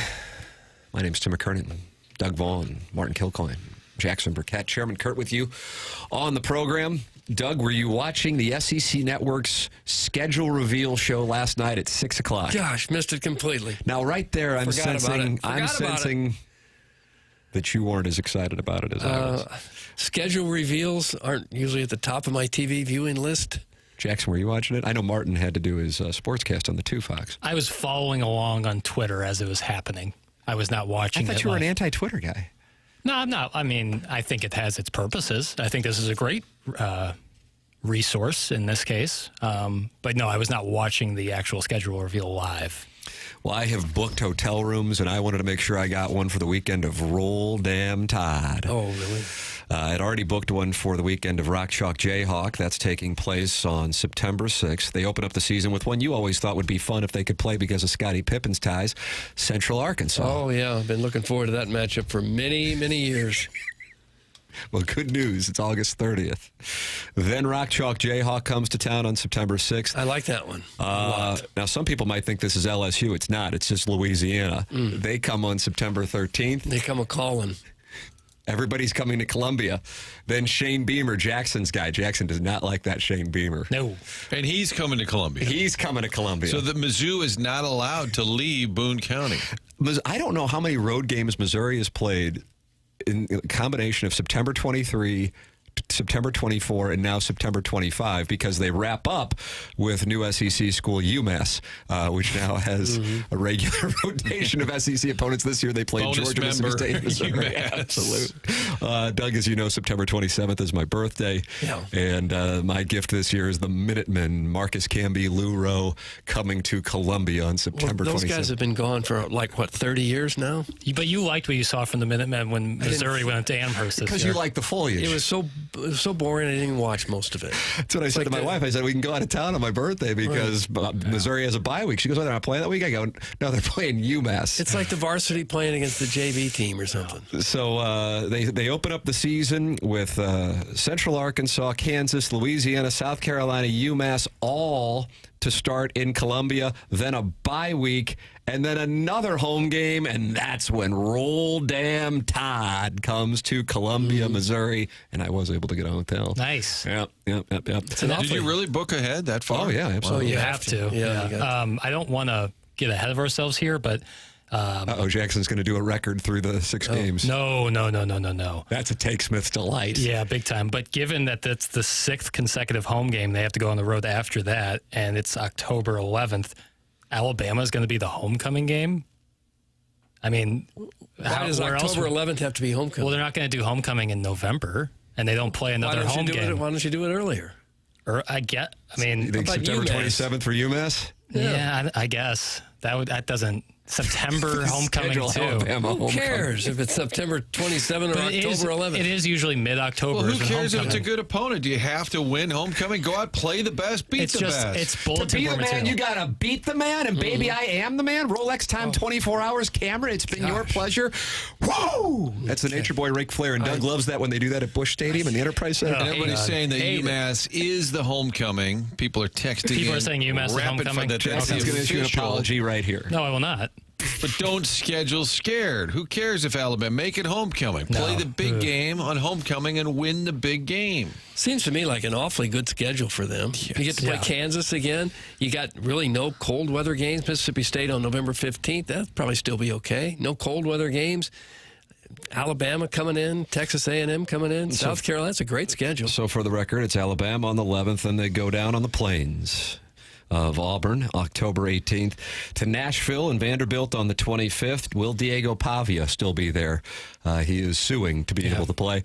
Another bye week. Then they host the Aggies. Got a hotel room for that one too, Doug. November 15th. Senior Day will be on November 15th. That's against Stingrays, Hail State, and the Cowbells of Mississippi State. And then they finish off with 2 on the road at Oklahoma and at Arkansas. There it is. 8 home games, Doug. Do they already have the hotel room rates jacked way high? The only one that they did was for Alabama. Yeah, and how much is a room there for that? I'm not going to get into my personal financials. I'll let the Post-Dispatch handle that. I'm just wondering, in Columbia, can they charge you $300-400 for a room? They probably can, right? How quickly do they know and jump the price? They don't know particularly what day those games are until it comes out. And then if you beat them to the punch, maybe you save $1 or $2. I got to tell you, I started booking because I was told by the great James Carlton, actually, about being able to book out for the Kansas game. So I had that one taken care of a couple of months ago. But the only way to be able to book them in advance is to book 2 nights. And so I just booked September, October, November because I wanted to make sure I was there for Alabama in particular. And my wife and I love going down there, love to take our sons down there, the whole thing. So I noticed that the only date that you were really committed to and you couldn't get your money back on the deposit was the weekend of October 11th. But at the time, I think that was listed as UMass. And then they moved the UMass game to September 27th, and I'm going, I better be on alert. And sure enough, it makes me think that somehow they knew that Alabama was on that weekend, because that was the one where the rates were even higher. You think Big Hotel was behind all of this? I think Big Hotel was behind it. Big Hyatt. I suspect a lot of people just book every single weekend. Yes, that's me. And I was canceling hotels left and right last night. Right, even games that wind up being on the road, and then you just cancel when the schedule comes out. What's the nicest hotel in Columbia? The Ritz-Carlton, probably the Broadway, but I think teams stay there. Yes, teams usually stay at the Broadway. Tiger Hotel. Right downtown. Yeah, those are the two. Those are the only two downtown. Martin, now that our Sigma Chi house doesn't exist, it does. They're back. We're back at 500 South College? Somebody's got it. I don't know if it's Sigma Chi. No, it's not Sigma Chi. Some other fraternity got it. Yeah, I know. They lost Martin the house? we lost the charter many times over the last 25 years. On and off. That's right. It's like Hallie's College. There was a little hazing deal. Timmy was not involved. Yeah. Off camp. I like how they would say they're currently off campus, which means they're still in the fraternity. They're just doing all the shenanigans somewhere else. That's exactly right. It's off somebody's apartment. Somebody texted that the KU game is at Arrowhead. That is not correct. It is at Faurot Field. First visit by Rock Chalk in 2006. I read the press release. Good fun facts for no one tell. So, Doug, you like to release their record in advance of the big game with Iowa? What will Missouri do with this regular season schedule? 8 home games, 4 road games. Toughest road game, I guess, would be, at Oklahoma. I don't know. Well, since they're going to play the season without a quarterback that we don't know right now, and probably a first-time starter, I'll say 8-4-ish. Wow, you're not a true son. Guess you think Central Arkansas and Scotty Pippen. I guess we got to go through it. Well, Central Arkansas, everybody agree that's a win? Yes. Win. Kansas at home. I don't know. Dub. There it was. Louisiana at home. Again, it's not Brian Kelly grinding on recruits. That's Louisiana. South Carolina at home. That's going to put the team to the test. I'm burying this damn game. Okay, now it looks like Vanderbilt could be a test. Lenora Sellers coming to town. It might be a Heisman resume builder for Lenora Sellers. That might be a Heisman resume builder for Lenora Sellers. Or he'll get paid to go somewhere else, and maybe he'll be wearing the black and yellow. That would be the ultimate move. Steal Would you be so happy about that, Jackson? I'd be freaking out if Mizzou somehow landed Lenora Sellers. He might. Oh my God! Like we talked. He's calm gone. down. No, but like he's flipping out on the air. We talked about like when like the Stan Kroenke buying the Cardinals thing and how bad you'd be hated. Like imagine leaving South Carolina for another mid-tier SEC school. Oh, you hear that, Doug? Mid-tier. That's right. Did you say mid-tier? I'm no nationalist. I know where I stand. Oh. I just took down the #1 team in the country, though. Don't you forget. See you soon, Iowa. You're trash talking right now, aren't you? A little bit. Yeah, I mean, a lot of bluster coming your way. It's like they just flip the conference opponents you had last year, home and away. But setup wise, like not like a brutal 3 or 4 week stretch. Whereas you look at Oklahoma, they'll have the Red River rivalry, followed by a trip to Columbia, South Carolina, followed by Ole Miss coming to Norman, and then going to Neyland Stadium and playing Tennessee. Like that's a brutal 4 week stretch. I know we don't know what the teams are going to look like, but just road environments and general prestige, that's going to be a really tough 4 game stretch for Oklahoma. So what about Mizzou? You think Mizzou can win 9 or 10? I got to know who's playing quarterback. Yeah. I mean, that's I was such actually a big kidding piece. about going through the schedule. Just like, but I think it's safe on just looking at the schedule. It's a pretty favorable schedule. It is indeed. And for the record, I asked Gabe about this when he was with us on Monday, Gabe DeArmond of Power Mizzou, that do the opponents then switch? Because all this is the inverse of this year, where if you were at home against Oklahoma like they were, now you go to Norman next year. So do they get all the teams that they didn't play this round starting in 2026? And Gabe said that is not the case. There will be some constants, such as probably Arkansas. That's kind of the SEC's version of a rivalry for Missouri. Probably Oklahoma would stay in the mix if they do go that direction, but I don't think they know what it's going to look like because the college football playoff is going to change. And that's where we get into Lenny Perna. Who?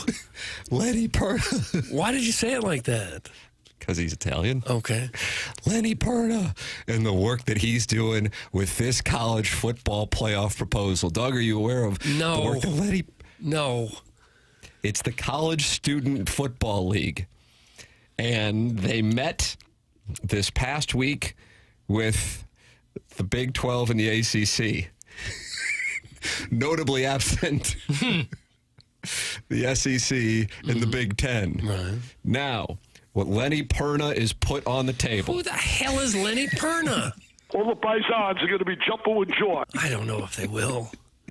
Sorry, Thomas. He's got nothing to do with this. He's the head of the College Student Football League. That's a bad name. That needs a rebrand. Mm-hmm. That's a bad name. Why do you hate the CSFL? Well, it's not called like the National Hockey Players League. We know who's, if it's the National Hockey League, we know who's going to be playing in it. The players. Right. It seems redundant almost.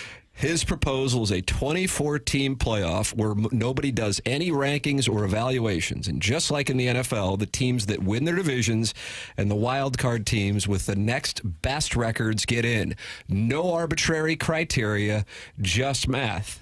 Lenny Perna. Stop it, Perna. Go away from us. We're talking rigatoni marinara. We're not even talking about that. He says, stop it.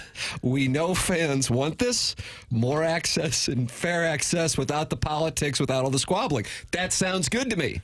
I'm on board. A 24-team playoff that doesn't include the SEC and the Big Ten? No. Lenny Perna met with the ACC and the Big 12. Greg Sankey and Tony Petitti, the commissioners of the SEC and Big Ten, they had other applications that day. Not surprised. Yeah. They had a thing. I think they had onboarding. They had some onboarding. They couldn't quite make it. So here is what it would look like. There would be 12 divisions. Oh, for heaven's sake. We're really going to go through each and every division. This is a big story on The Athletic this morning. Oh. Who do you think's in Missouri 16 division? Hell, I don't know. I don't care. I'm so on Missouri boarding. and 5 other teams? That's right. Oklahoma, Texas. No. Kansas. Yes. Oh, so okay. Ignoring conferences completely. Oh, yeah.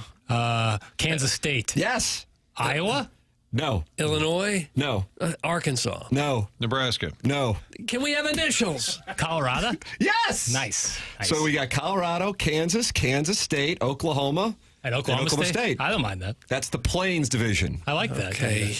Now, what about ILL?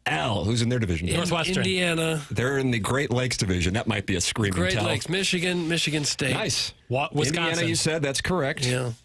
Wisconsin? No. Minnesota? Why are you going into some kind of... No, that was a bad one. What was I thought this was a big accent. What was that dialect? Yeah. And we can blame Lenny Perna for this whole segment? Calipari, Izzo, and if Patino was in here, we're talking Italian special. We're talking rigatoni marinara. Why, that's all they talk about is food? All those guys are still coaching, by the way. That's impressive. That drops like 20 years ago. 20-year-old drop, and they're all at the same place. Still coaching. Surprisingly, Patino was most surprising. Illinois with Indiana, Michigan State, Northwestern, and Purdue. And Doug, here is what you got this year, and I want you to listen and listen up good. If this would have existed this year, Missouri would have been in as a wild card, and so would have Illinois. Illinois would have been the 19 seed. Missouri would have been the 20 seed. And how many more games would they have to play? Don't worry about it. I guess not. When Lenny Perna was asked questions, he said, don't worry about it. And so he's going to approach Greg Sankey, who's the commissioner of a conference that's making money hand over fist, and be like, hey, scrap this and come play in the Great Lakes division. Greg Sankey, when asked about this, said, yeah, I studied it a little bit. That's like Martin saying you read the dossier before. Yeah, I looked at the dossier a little bit. I studied it a little bit, and I come back to I don't want to dumb down the Southeastern Conference to be a part of some Super League notion with 70 teams that some people speculate would happen. Shot at Lenny Perna being some people. Right. They want to be us, and that's on them to figure it out, not on me to bring myself back to earth. Sounds like Greg Sankey's open to it. It doesn't to me. Maybe I missed the beginning part. What's Lenny Perda's credentials? Is he just I think that's what Doug has been imploring. Like, why is he going to sit at the table with this conversation? The chairman and CEO of Turnkey Search and one of the founders of the new group College Sports Tomorrow. And they met with... That's a nothing group. That's 3 or 4 guys getting together around a card table. Is that like a super PAC? College Sports Tomorrow. They had an audience with the Big 12 and the ACC this week. They did? Yes, that's what I keep going to. The commissioners met with them. Yes. Tony Petitti doesn't sound as excited about it either. For the record, this is backed by Jimmy Haslam. He's all for it. He's the owner of the Browns. He's a big Tennessee guy. Flying J, the truck stop that Jackson hasn't visited yet. Yeah, showers. Excuse me? I'm curious about the whole Jimmy truck stop Haslam, shower. Flying J, truck stop showers. I'm interested. Jackson. I just want to know what the logistics are. I saw a meme the other day. Now there's truck stops where 2 people can shower at the same time. Ooh. Can you... Why don't we do the TMA Christmas send me party that next article? year? Flying J. Send me that. Yeah, I had the picture and everything. Cool. Put that on my dossier. It's not that cool. They said it would save water. So Lenny Perna's backed by Jimmy Haslam. Okay. And so they're trying to get this thing across the goal line. Why in the world would Mizzou leave the SEC for this nonsense? What they're saying is with the revenue sharing that's going to start next year, schools are going to need to be able to be in this spot where they're sharing revenue. You guys are going to need a lot more money to afford the House settlement revenue sharing with athletics, which is expected to be $20.5 million beginning next school year, and it benefits the athletes eventually get classified, and the benefits when the athletes get classified as employee. So their solution is to pool the conference's TV rights into one centralized property like the NFL does to drive up bidding, along with more inventory from a bigger playoff. So there you go. Yeah. Now, for the record, the new CFP starts in 2026 and therefore goes 6 years. So this would be something that they would put in place after that would expire. Got it. I saw a tweet from Ross Dellinger, who writes for Yahoo Sports, saying 18 schools in college football account for 65% of the television revenue. That was actually from the Texas AD. So why would they want to give that up? They won't. They will not. Yeah. Right. So Larry did all this work for naught? Lenny Perna. Lenny Perna. And he's Italian, but Tony Petitti wouldn't take his meeting? All the paisans are going to be jumping with joy. They won't be. Tony Petitti said, I have yet to see a single thing in any plan that I've learned details about that contains things that we couldn't do ourselves and do with other colleagues. So he sounds excited about it, too. Yeah, so it sounds like they just had that onboarding. Excited. Otherwise, Sankey and Petitti would have been there. I don't know how excited anyone This is like when the Pac-12 was falling apart, and like someone in that division was like, let's do this Super League where it saves all of us, but really it just saves us. Like, I don't know why the SEC and Big Ten would change anything what they're doing. It doesn't make the sport better, but it certainly makes financial sense. Well, who's been the most successful NFL franchise over the last 10 years? The Cleveland Browns. And that's why Jimmy Haslam's saying it's tough to see something as important as college football is to the very fabric of our nation in such peril due to the rapidly changing landscape of the NIL, the transfer portal. We believe College Sports Tomorrow solution not only preserves the game, but it enhances it. There you go. Well, Missouri to the Plains division, Doug. I don't know how much in peril college football is. If I had to guess, I would guess they're coming off probably their most successful and profitable year they've ever had. Would likely agree. Based on all the teams that were still in the playoff picture and drawing huge crowds and huge TV ratings. Missouri and Illinois would have been in the playoffs. Yeah, I mean, there's that. That's okay. There's that. Didn't deserve a playoff spot this year. I got a little distracted because I'm watching a tracker. Tiger Warson Woods telling me Is that where... different than the Warson Woods Wacko? It's Tiger Warson Woods. He's got a label. I don't know who gave it to him. It starts with Fenton. Then he said, Martin, now I'm downtown. Then it says Green Park now. He's letting me know his constant location. That's nice. Because we had a roll call at the beginning of the show to let us know where you were listening, whether it was your condo in Aspen. And apparently Tiger Warson Woods is giving me constant updates from Fenton, downtown, and he's now in Green Park. Look at this. Boy, this guy's on the move. Yeah. Email in for the Design, Air, Heating, and Cooling Is email there a today. police chase right now? Because I feel we might have Tiger Warson Woods on the lam. We got big doings here today, ladies and gentlemen. TMA giving away a shot today at the Design, Air, Heating, and Cooling email today. 6-game Cardinal bobblehead ticket pack. We're giving away tickets to 6 games. That's a lot. For the Design, Air, Heating, and Cooling email of the day winner. That's the prize for the Design, Air, Heating, and Cooling email of the day. You just started to listen to the show, and we came on 101 ESPN on October 28th. Well, guess what? Now you're ready to compete with Buck Swope and a JV golf coach at 10:45. Send your emails in. Send whatever you want. It doesn't matter. Chairman Kurt filters them, and we start reading them at 10:45. And you can win a 6-game Cardinal bobblehead ticket pack for the 2025 season.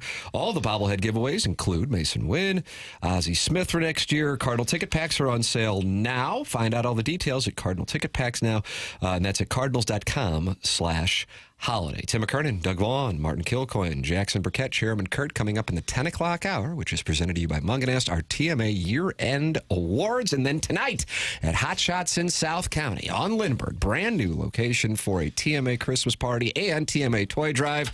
We will all be there. Martin and I are bringing our significant others. Jackson, very cryptic with what's going on with his significant other. I thought you had to work. Martin. You said she had to work. Doug's significant other isn't coming either. He's not getting read. My family doesn't even know what I do for a living. I don't tell them. Doug's the Tiger Where's Dad? Woods. He just leaves every day for a little while. I tell comes them I'm an back. accountant. It's tonight at Hot Shots. Please bring a new unwrapped toy for the Annie's Hope Toy Drive. That's tonight from 7 to 9, and we're giving away tickets to all kinds of concerts every 10 minutes. Doug dressed up as Santa Claus. Come on out and enjoy the festivities at Hot Shots. This is the Morning After on 101 ESPN, presented to you by Brown and Crouppen Fisher Window and Door Store, 8 o'clock hour.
This is Action Jackson with a Sports Center update brought to you by Saliga Heating and Cooling. There were some villains in Gotham last night. No, it's not the Joker. No, it's not the Riddler. No, it's not the Penguin. The Hawks and Trae Young walk into Madison Square Garden defeating the Knicks 108-100. They advance to the semifinals of the NBA Cup in Vegas on Saturday, taking on the Milwaukee Bucks. That was another Sports Center update brought to you by Saliga Heating and Cooling, an independent American Standard heating and air conditioning dealer.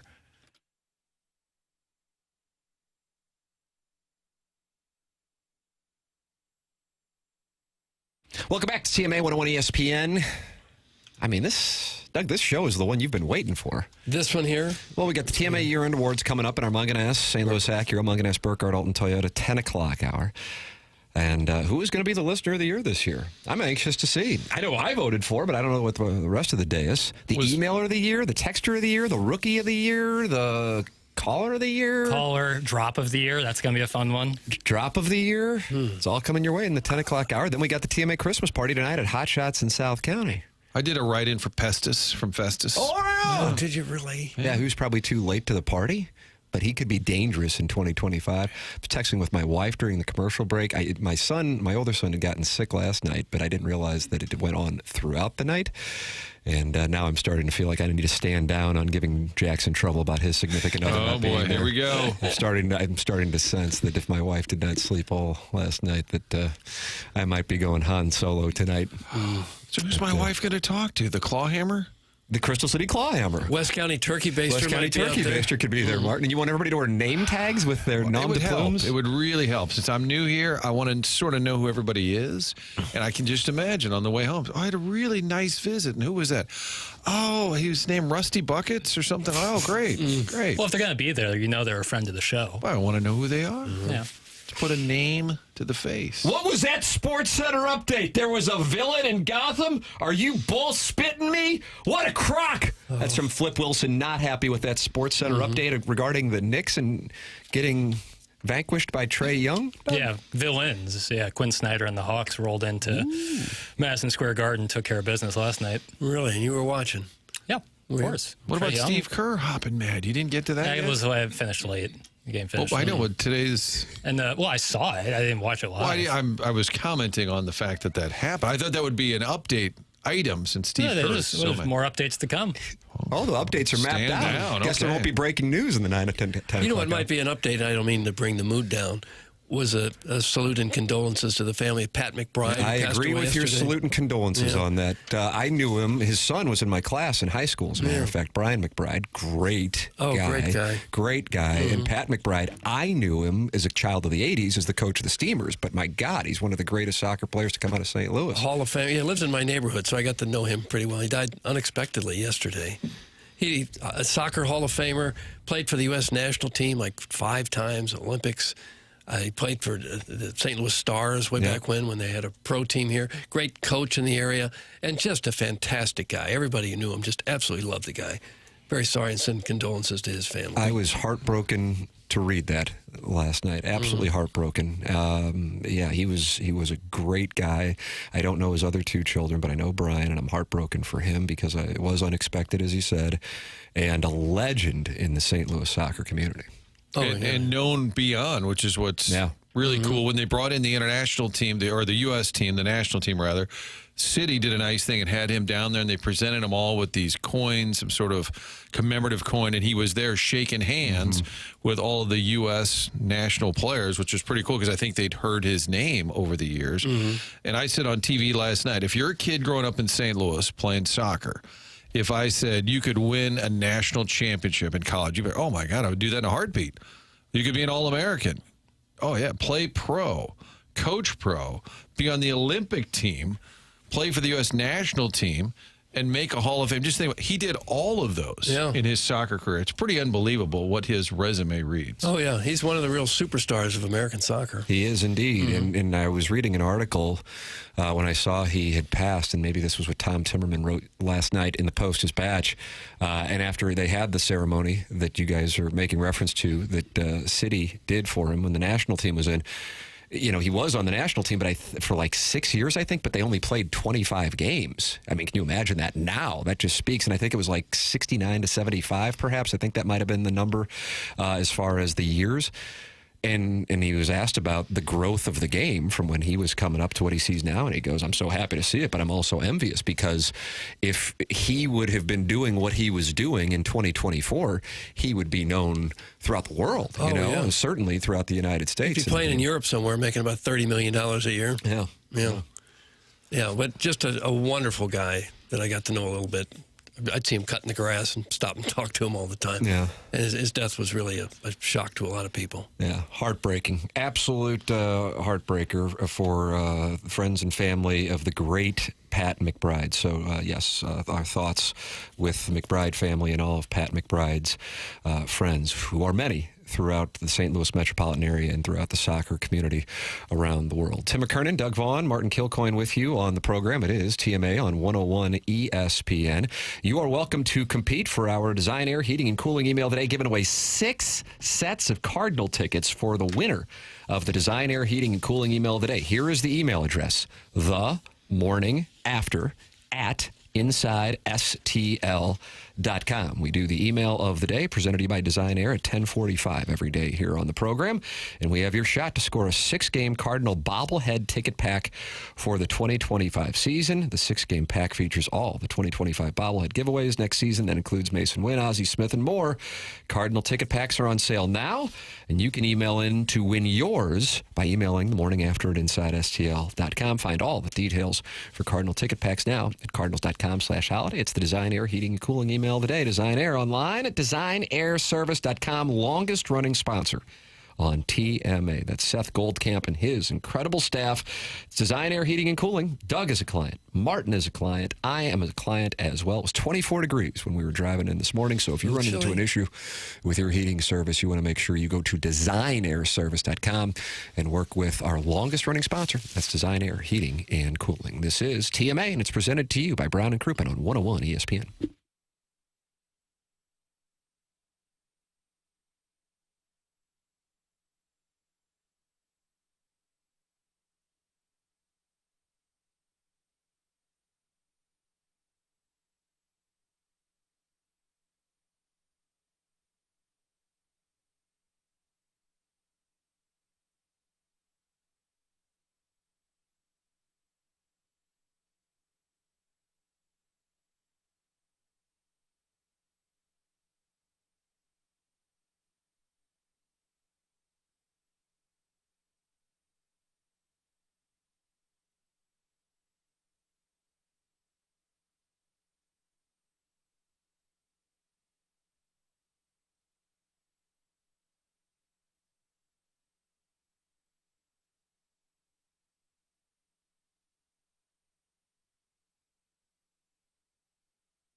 Welcome back. This is TMA 101 ESPN. Tim McKernan, Doug Vaughn, Martin Kilcoyne, Jackson Burkett with you on the program. TMA year-end awards coming up in the 10 o'clock hour.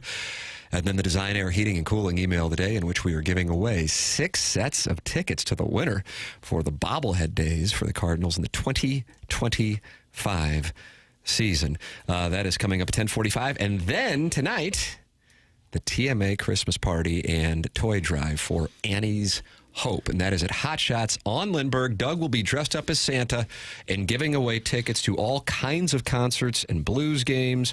We're starting off with this one, Post Malone and Jelly Roll, then Kendrick Lamar and SZA, Sebastian Maniscalco. That's a show that's coming up here in 2 days.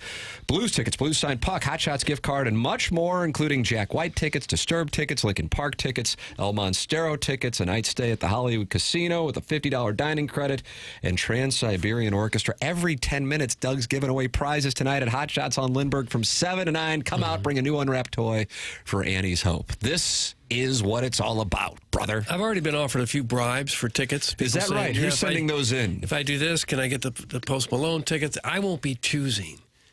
You'll simply be announcing. Right, and handing out the tickets. And so the registration process, that's important.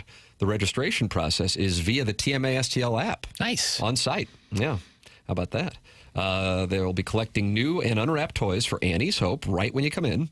And we also will have a QR code on site that people can donate money to Annie's Hope in case they forget a toy. Now, there's no broadcast of the show or anything like that, so it's just us hanging out with the listeners, Doug.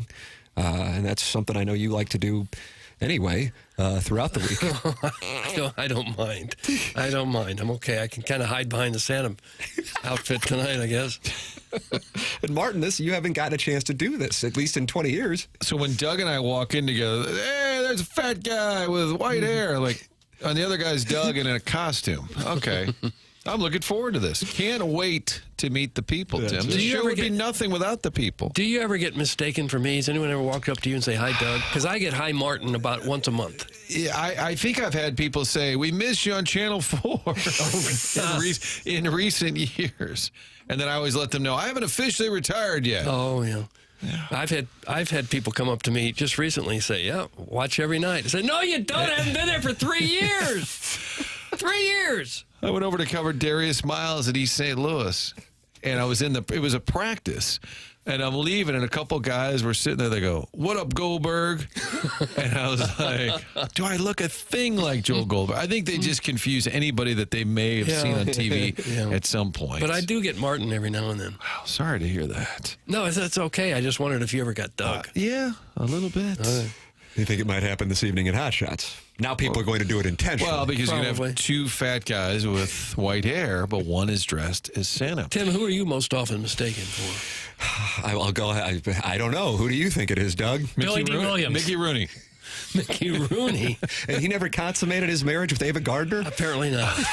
I didn't. How would anyone but those two know? Somebody texts into the show regularly about Mickey Rooney never consummating his marriage with Ava Gardner. I can't recall who it is that. Yes, indeed. Is that like the Shrewsbury Seminary student or somebody like that? It's like someone's shtick is like that. It's like It's pretty hard to believe. You ever seen what Ava Gardner looked like in her prime? Holy smokes. You'd want to get that consummated out of the way real quick. So why didn't Mickey Rooney? We don't know that he didn't. Sounds like a Frank monologue. Oh, that Ava Gardner. Wow.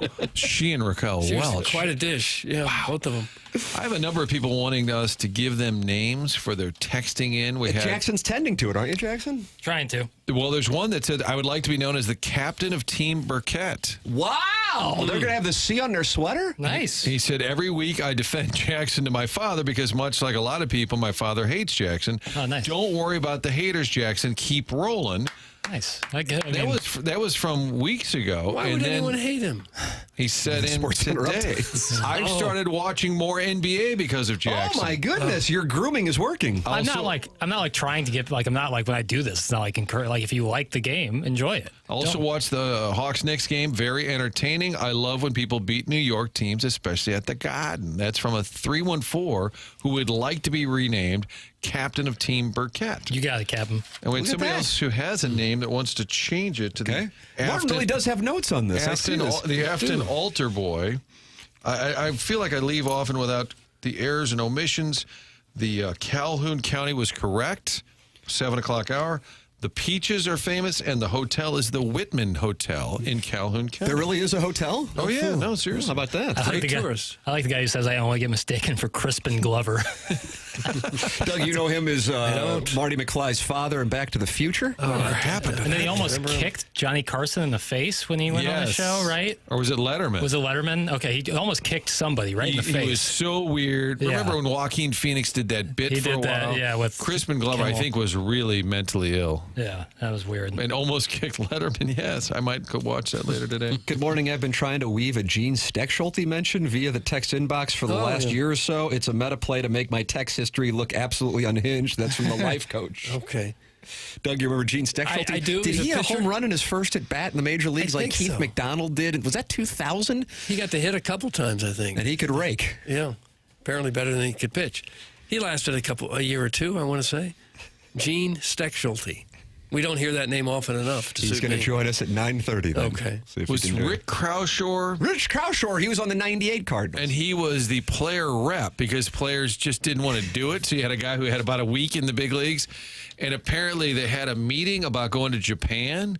And he said, I think this would be kind of fun. Take all of it. And McGuire stood up and said, nobody wants to go to Japan. Yeah, the And that was like the 1998 end of Cardinal that. clubhouse might have been the quote-unquote winter of discontent with regard to the media because you had the McGuire circus. Mark wasn't necessarily enjoying his time, and therefore all the other players on a team that wasn't particularly good were scared to death to talk to the media, and I guess that's how Crawshore got the gig. I think that would probably explain it, Doug.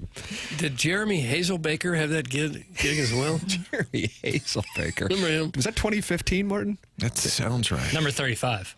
Would Doug be interested in a swinger date with me and my wife? That's from the 573. Doug, are you taking any applications? Send in your photos. I'm starting to become attracted to my wife's father.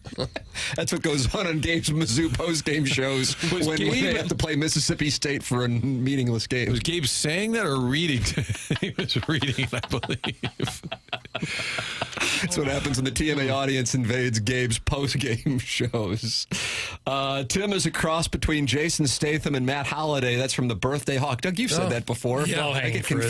Just with the sheer athletic build of Holliday. Sure, I see that. I agree with that. Ed Holman asking the last time I shaved was a year ago. No, man, it was like I shaved right before I got here.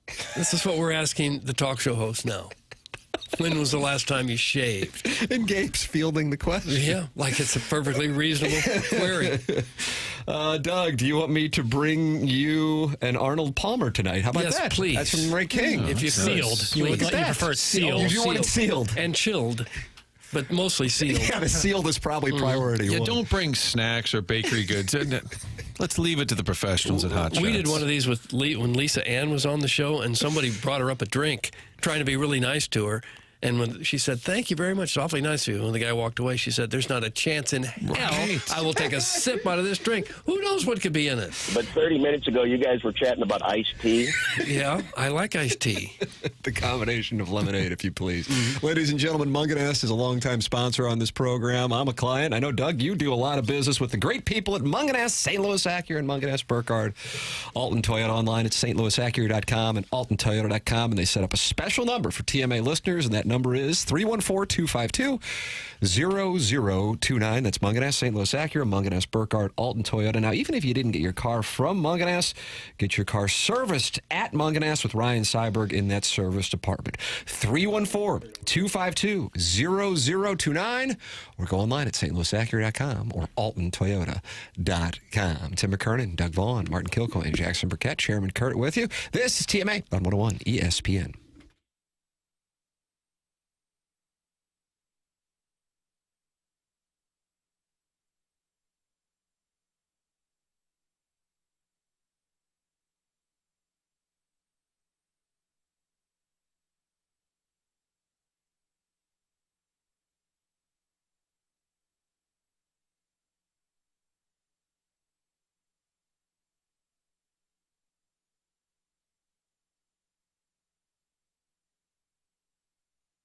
What a topic it has been over the last few years, and that is inflation. How does that affect the housing market? How does that affect day-to-day life with the cost of living? Let's talk that over with Stewie from Stewart's American Mortgage, and I'll tell you this, he can help you out. Just call his cell phone, 314-324-4440, or you can Google the bagel loan, and Stewie can help you out. Stewie, what do you have to say about inflation for people?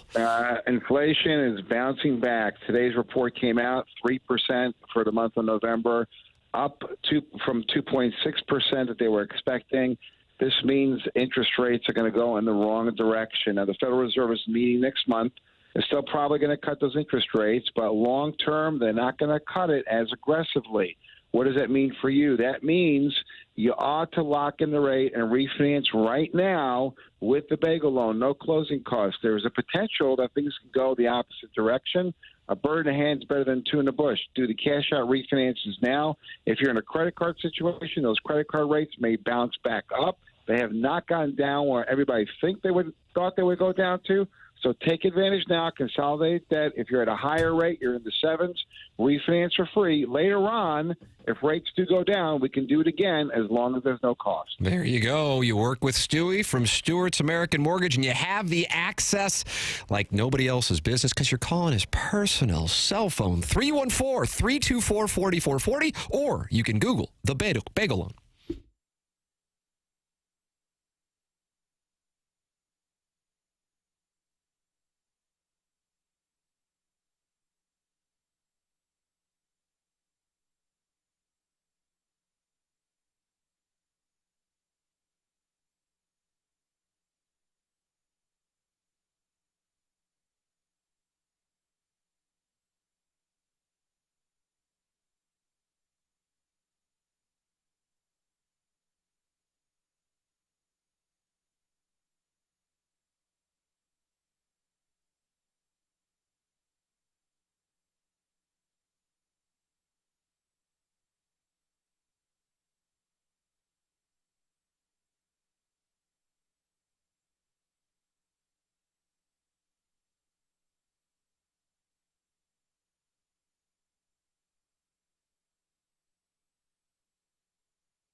Welcome back to Morning After 101 ESPN. Monster day on the program because the TMA year-end awards are coming up in the Munganess St. Louis Acura, Munganess Burkhardt, Alton Toyota, 10 o'clock hour.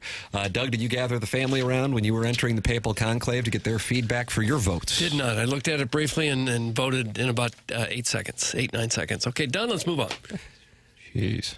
Was that not what we were supposed to do? I mean, I guess if we were supposed to involve our relatives in this? It's the biggest honor that we have. It's like when a guy with a blog gets a Heisman vote. Or Rock and Roll Hall of Fame vote. Well, putting that in there. The winners just seemed so obvious for me that it didn't require a lot of thought. That's what it was. Is this Buck Swope's time? You're going to find out here within the next hour. Then we're giving away 6 sets of Cardinal tickets for the Design, Air, Heating, and Cooling email of the day, the morning after, at InsideSTL.com. That is how you can email in and win those 6 sets of tickets for the upcoming Cardinals season. That is the prize. This is the topic of the day throughout the sports world, and he's been a longtime friend of the show. Martin, I don't know if you've ever interacted with John Talty. John Talty, SEC writer. Name doesn't ring a bell? Okay. No, I thought you were doing a bit. No, I'm not doing any sketches or bits. Talty writes for CBSSports.com.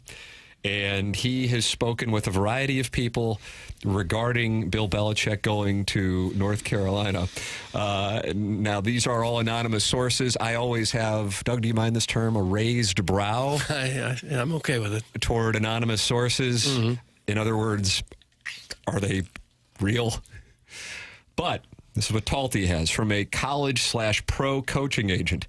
Quote, North Carolina at this point does not care about football being successful. From an SEC athletic director.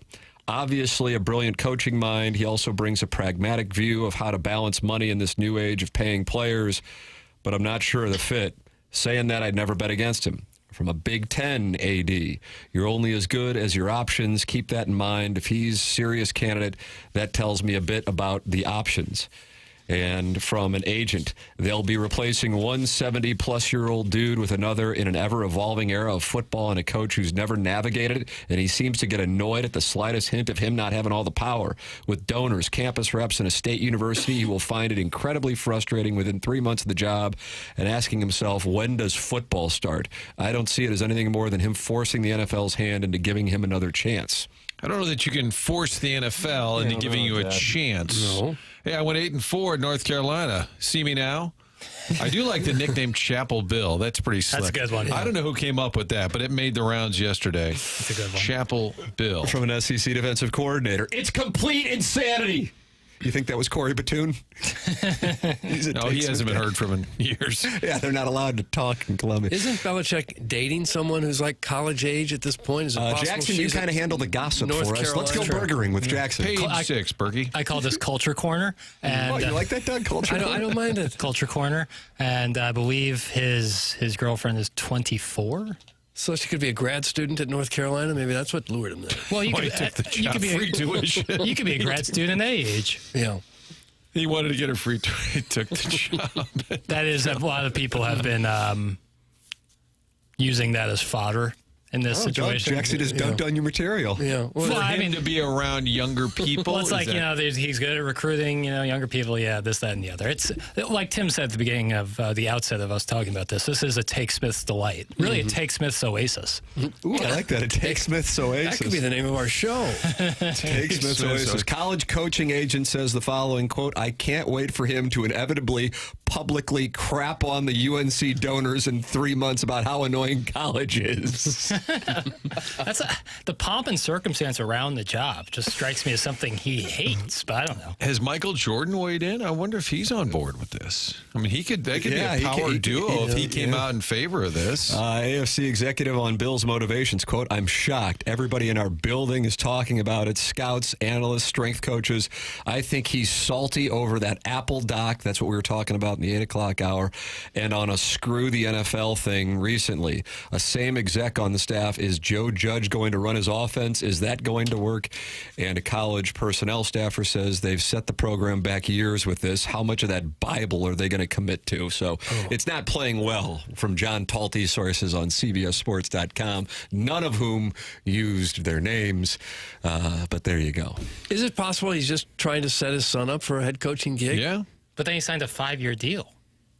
Well, college coaching contracts. Right. Yeah, and then his son is supposed to take over. There was a tweet yesterday. How about this tree? So it's the Belichick tree. And I start scrolling through it. Brian Dable. Yeah. Matt Patricia. Yeah. Romeo Crennel. Yeah. Eric Mangini. Josh McDaniels. Joe Judge. Al Groh. Bill O'Brien. UVA. I know, but I guess he was on a staff with him. Brian Flores. Yeah. And then there is a guy named Nick Saban because he was on his staff at Cleveland. Yeah. Saban probably be like, I don't know that I'm on it. We're about the same age. I'm not sure. But the rest of the name, it said, how about this tree? And I thought, They left off Charlie Weiss on the tree. They all got some big jobs because they all got the success jobs that Belichick had. Tim, are you from the Rich Gould tree?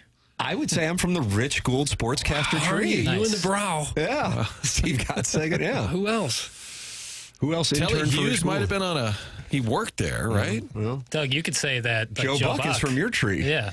And I'm on the Zipper Zappa tree. That's when I got to Channel 4. You're not a Van Gelder, Tim Van Gelder tree? Didn't quite make it there when Van Gelder was around. Paul Alexander tree. He was gone when I got there. Okay. I'm Zipper Zappa tree.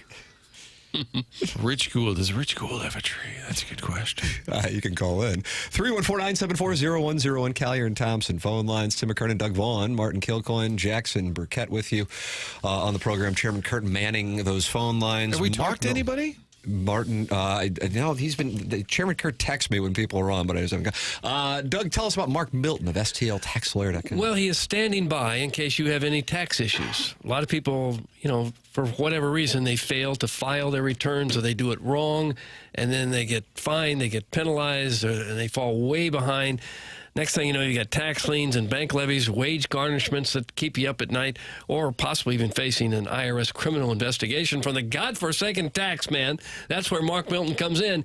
He is there to be on your side. If you have any kind of problems with your taxes at all, contact STL Tax Lawyer Mark Milton at STLTaxLawyer.com. Mark Milton and STLTaxLawyer.com provide a local and holistic approach to tax resolution. Don't be sucked into the out-of-town tax resolution groups you hear about on TV and radio.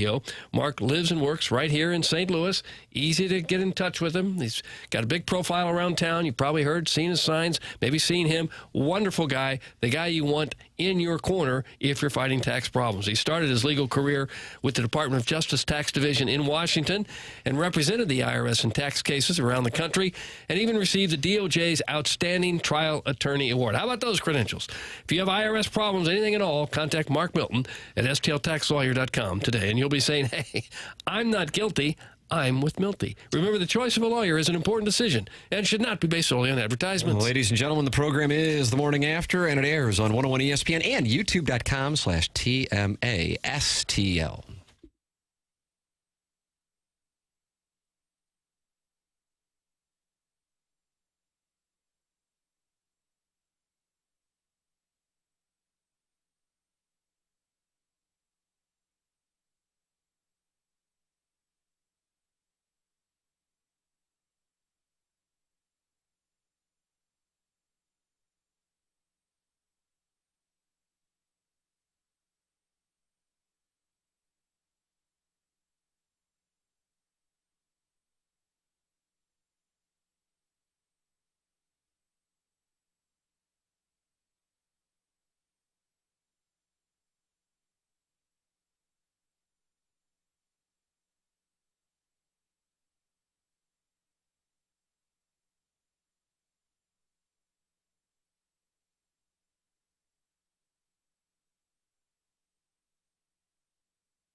Got to get Dre Bly on the show. Played for North Carolina. Yeah. I just saw him at an Isaac Bruce event in September. He was a handy little DB. Yeah, second-round pick right behind Torrey Holt in 99. Robert Quinn, a defensive end for the Tar Heels. That's right. Boy, could he play. Remember his... He had a heart condition. Is that right? They drafted him, and he had a heart condition. And Billy Devaney seemed surprised when people brought that up at the draft press conference. You think you might check into that before you draft somebody? I think they said... Billy, Robert Quinn was listed as some kind of heart condition. He goes, yeah, he has a heart condition. That was the extent of the background. Tim, we're talking about great Tar Heels that passed through our midst, and I said Dre Bly, and then Jackie said, what about Robert Quinn? Nice. My era. Much more my era. Yeah, I get it. Torrey Holt was North Carolina State. That's right. Yes, that's true. That's still true. Yeah. But maybe if you're Coach Chick, you get the... Dre Bly. Dre Bly was on the staff for a while with Mac Brown. It's a roll call Thursday, Tim. The Bard of Lombard checking in from the west suburbs of Chicago. The Bart of Lombard. Bard of Lombard, yeah. He's been on QFTA. Yes. B-A-R-D. He kind of interviewed me, for lack of a better term. Long-time listener. Good guy. Yeah, great guy. You can send your emails in for QFTA. That's the podcast Jackson and I do. T. McKernan at InsideSTL.com. You want to win the tickets for the Cardinals game? 6 sets of tickets for the Design Air Heating and Cooling email today, the morning after, at InsideSTL.com. A number of people texting in there was a brain issue. Is that what you were saying right before I got in? Oh, I said heart. Yeah, maybe brain. Brain tumor. Okay. Gotcha. Sorry. Thank you. Airs and omissions. Airs and omissions tending to it. We have the end of the year awards coming up, and then tonight we have the Christmas party at Hot Shots in South County and the TMA toy drive for Annie's Hope, the charity J. Randolph Jr.'s longtime companion Amy LaBelle works for, and we want to bring as many new unwrapped toys tonight to Hot Shots in South County from 7 to 9. Come on out and enjoy the festivities. Martin, you've been asking Jackson about this. We have audio of this? I don't know anything about it. I wasn't watching Steve Kerr. So what happened here? Yeah, can we do some fun with audio? Because I'm intrigued by a few of these. Sure. Steve Kerr, the Warriors lost last night in the quarterfinals of the NBA Cup on the loose ball foul right at the end of the game where the Rockets got 2 free throws and they lost. He was none too pleased. They broke it down on Inside the NBA. Take a listen, Doug. The Rockets advance. Oh, we have more Steve Kerr. Uh-oh. Okay. Who else is going to pissed on? I wanted to go to Las Vegas. We wanted to win this cup. And, we aren't going because of a loose ball foul 80 feet from the basket with the game on the line. I've never seen anything like it in my life, and that was ridiculous. Thank you. No, storms out. So just to put the exclamation point on. Right. On well, in fairness, he wasn't going to win the cup anyway. As long as Oklahoma City's waiting on his ass. Barkley weighed in. He seems to be mad a lot, Steve Kerr. It did look like a bad call, or one you could just kind of like. They're wrestling for the ball on the floor. It's a physical game. But Steve Kerr does come off often as whiny. He's always coaching other people's teams. That's what I don't like. He's always talking to other people's players, complaining about other players. Worry about your own club. And leaving Tatum on the bench. You're not a fan of Kerr either? I think he's probably the second or third best coach in the NBA.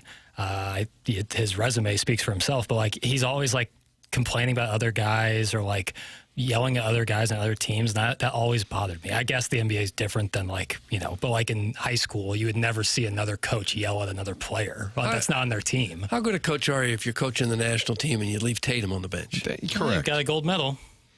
Well, doesn't mean that everything he did I think was right. you could have coached that team, Doug, and won the gold medal. Honestly, everyone was bothered by that except Jason Tatum. Well, maybe he's too classy to say he was bothered I thought by I read one quote before this season where he kind of made reference to maybe the next time I'll play more or something. He referenced it when loosely. Kevin Durant's no longer going to be on the team, then he'll get a lot more clock. Oh, wow. So that's your anti-Tatum. Martin, do you get the links that Jackson and your alliance sends out? Chairman Kurt sends the morning links. Jackson sends out Where the do you get evening those? links. They email them to you. Yeah, you want It's a wonderful service that You wanna be Chairman part Kurt and of it? Jackson provide. Sure. Okay. Because I kind of feel like we buried the lead today. Ooh. Is this the Louisville guy? No. I'm intrigued at that quote, by the way. Look at But the that. lead, sorry. Well, turns out reincarnation is real. Is it really? Well, that's breaking news for sure. That's the Galaxy Brain Burkett segment. Declassified CIA documents from 1983 suggest reincarnation is real. Again, baloney. Doug, how would the CIA know this? And do you trust the CIA anymore? Well, this comes from Jackson's links. Number one, are you saying you don't trust Jackson's links? I'm saying I don't trust the CIA for sure. Do you not trust the website that is reporting it, which is brobible.com? No. No, I Is don't. that our go-to around here with the research staff? They bring the heat. It's a top 3. Yeah. Can I show you, Jackie, on my dossier? It does say Galaxy Brain Burkett. And then the one thing that's kind of faded and almost illegible is the one about the declassified CIA. It's on the dossier. Did you not want me to read that? No, sir. If you have the dossier in its intended form, which is online. That's crapping on you and Doug for not having the online dossier, which I have access to because it's an organic, living, breathing document like our nation's Constitution. And you can click on that faded out. That's the article link, and you can click on it and then instantly get to the article. It's quite handy. This is a wonderful dossier. Tell the listeners just briefly how they came to this conclusion that it's real. And in Van 2-1. Declassified CIA documents reveal a secret study that appears to confirm reincarnation is a real thing that exists. The study, conducted by the United States Army Intelligence in 1983, asserts, quote, consciousness never dies. Doug, consciousness never dies. That is what the study has determined. The 29-page report titled Analysis and Assessment of the Gateway Process was apparently declassified by the CIA in 2003, but is only now being widely circulated online. It was written by U.S. Army Lieutenant Colonel Wayne M. McDonnell. The study was commissioned to evaluate the Monroe Institute's Gateway experience, which at one point was a secretive project. Now available to anyone with $1,120 to spend, the 8-week program, according to the Institute's website, takes you from the physical waking state through deep relaxation and ultimately into unexplored dimensions of your consciousness. Isn't that what Tony Soprano did in the penultimate episode of Sopranos when he Don't did say peyote? penultimate. I thought that was the proper term. Is that the second to last episode? Doug, was that penultimate? I don't Third know. to last? I don't like the word penultimate. And he met with Christopher Guma in Las Vegas, That right? is true. That is true. Yeah, that was that. And Steve Kerr's not going to Vegas. He's not. Full denied. circle. Full circle. Doug, are you interested in spending $1,100 to get the Gateway experience? That's really what this is all about, isn't it? That Is this a live read? Is this YOLA? Jackson, you having me do YOLA? No. That's what this is all about. Army-based YOLA. So it's for our freedom. So everyone has been reincarnated, not just some people, but everybody. I feel like Jackson was probably Craig Elo's grandpa back in the day. Heartbroken by Michael Jordan. Was that in 86, Doug? I don't know the years, Tim. Craig Elo. You kind of have a Craig Elo vibe. But it's a compliment. NBA player. Yeah, I'm on. If everyone who was ever alive gets reincarnated, wouldn't we have like 500 billion people on Earth? Yeah, but you could be something else. Like, hopefully, I'll be a gerbil. Right. Like, what would you want to be reincarnated as? Gerbil. Gerbil? I don't know. Could be an animal, an inanimate object. Those tortoises live like 120 years. Yeah, that doesn't seem like the most fun existence. No, I guess another person. All right. I think humans are probably at the top of the food chain, right? Yeah, we are. And like sports radio hosts. Yes. Dolphins seem happy. 1A. Dolphins, no. Dolphins, sneaky. What? They get a little sneaky, I'll be honest, horny.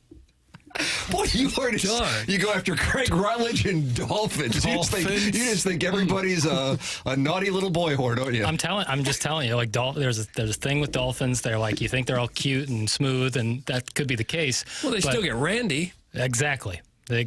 They. That's why there's more dolphins. Look on Martin's face while this. I'm telling you. No, he's right. He's right about this. All together. I'm telling you, dolphins get a little bit nasty. And do you know this? With each other? There's plenty of evidence out With, there. German Kerr. No, I've seen it. With other humans.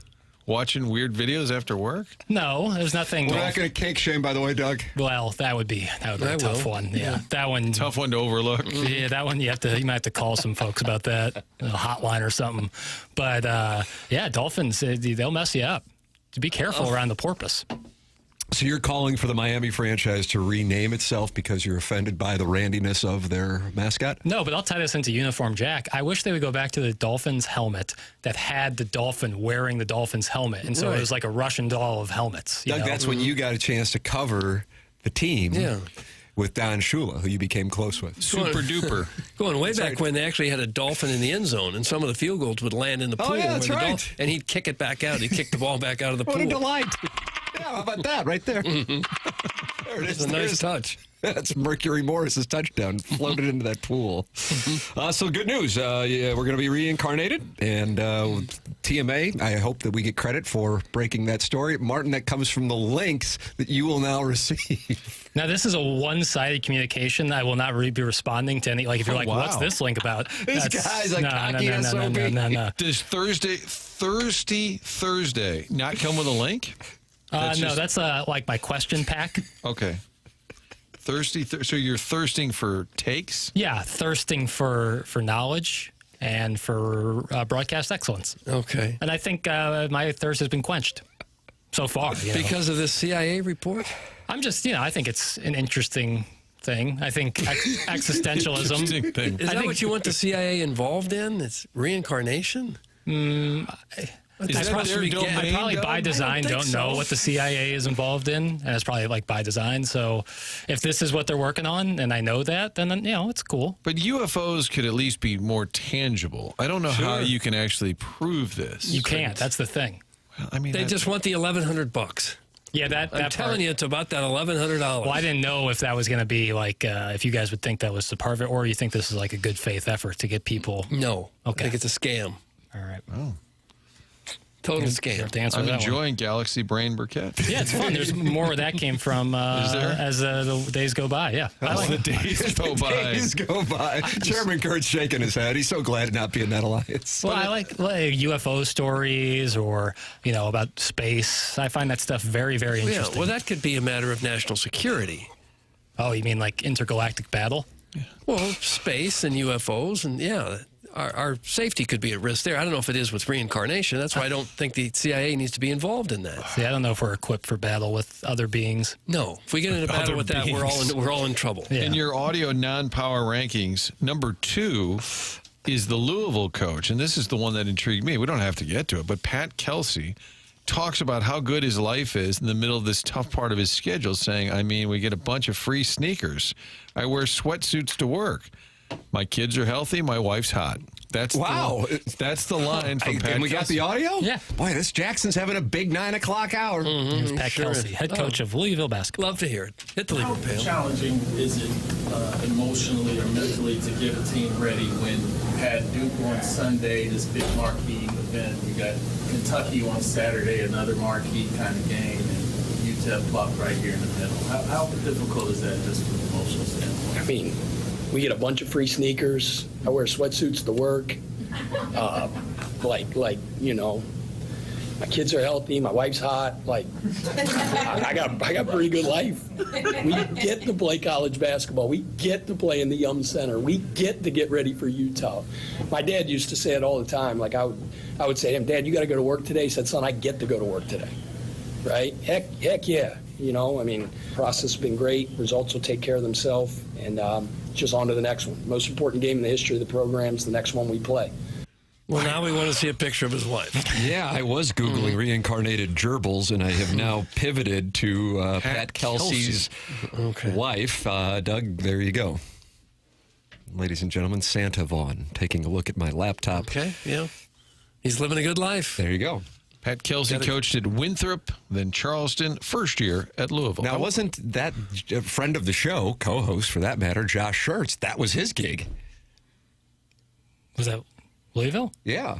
Well, no, it wasn't what, but he was in the mix. The job he could have had. Yes, yeah, absolutely. for sure. I think he might have even said it at one point. Yeah. Maybe Florida Atlantic was in play, and then Louisville, and all that was that. his gig. So Pat Kelsey ought to be, with all this gratitude he's expressing, wouldn't mind him passing some along to our program and our co-host, Josh Schertz. Absolutely. Dabo Sweeney gave credit to Fran Brown after was also our ACC championship victory. I think it would be the only right thing to do for Pat Kelsey to thank Josh Schertz. It is kind of nice to hear a coach admit it. Man, I got a great life. I got free sneakers. I wear a sweatsuit to work. Yeah, I think that's kind of a good attitude to have. Admitting that. And it looks like he's got a sleeve tat. You see a lot of sleeve tats? JJ Redick. in the college ranks? College, not so much. Would you say this is a sleeve, Ted? I'm going to have to look at my laptop again and hold it up for you right Looks there. like it, yeah. Played college ball at Wyoming and Xavier. It'd be hard to beat the life of a pro or a college. You always say the basketball college coach is the gig. Yeah, money-wise, How could yes. you beat that? Well, because you're always working. I think that part is a downside. It's like the recruiting. So is everybody else in the world. Yeah, but like if you're a coach in pro sports, you do get a little bit of an off season. Sure, it's not you don't get a summer break by any means, but you get a little bit of a time. Like your best player isn't going to just opt out of his contract and go somewhere else. He might be traded, but you'd have a say in that, or at least hear about it beforehand. So I feel like the college rank, especially now, is kind of a scramble all year. Even when you're coaching during the season, you're entertaining recruits or looking at transfers. It probably sucks a little bit. It's probably also sneakers. It's also fun. Oh, I think like 90%. You go, this is awesome, the greatest job ever. But why don't you coach 10%. some ball around town? I'm ready. Oh wow! If you would you coach at St. Gabriel's with the pressure that comes with it? No problem. Okay. God. Trust me, I'd have fun in March at the 7th grade tournament. If you were out there like an AAU team and you need a coach, for the summer, I'm ready. Oh my gosh! What are your credentials, guy? I coached a year in Columbia for the Columbia Youth Basketball Association. I'd be a little concerned with the fact that you're known for chirping the referees when you're playing in that JCC rec league. I keep both ways, Zebra. I keep the pressure on. I let them know I'm there, but it's a respectful way. Having a dialogue instead of just yelling at somebody. You ask them questions. Why was that a foul down there? But on the other end, my guy's defending with his body, hands up, straight up and down. Why are we getting a blocking call? And you just have that conversation. You don't come at them in a certain way. Now, there are times where you got to fire your guys up, and that's when you let loose. Would you leave this job to get a gig like that? Like St. Gabriel? Let's say you have an opportunity to coach in the St. Gabriel 7th grade tournament. Maybe coach a gym class there. Is that a lucrative opportunity? No. Your money doesn't go with you. Those banners live forever. You got it, right. Get a Nike. And then you're reincarnated as a porny dolphin? Yeah. Well, get a Nike deal. St. Gabriel do a uniform reveal every game. I would assume so. Let's see. Pat Kelsey is one of the hottest coaches in college ball. That's from Sniffin' Holes. That's a right. good question. Is he hot, Doug? I don't even know what the guy looks like. I just showed you his sleeve tat. I could barely say. I was looking at the tat, not him. I don't know. Flip that off. Pat Kelsey. I got to look at his pictures now to determine if he's the hottest coach in college. Follow-up to that exchange. What are we doing here? You think John Shire takes that? He's a handsome guy. He looks like a normal guy, Pat Kelsey. Doug, let's do Mount Rushmore of hottest college basketball coaches. Isn't there a Mount Rushmore clip today?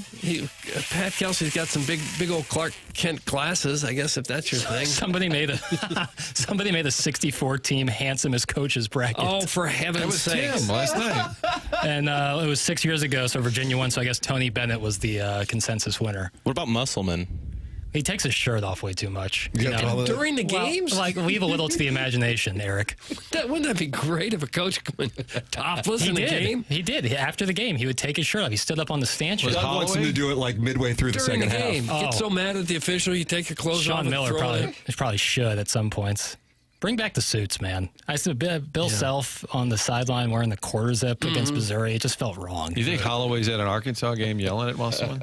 Probably. Take his shirt off? I would.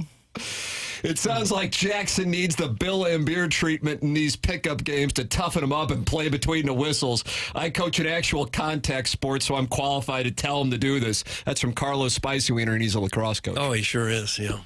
He's not real high on your toughness level. Oh, I'm tough, baby. Are you?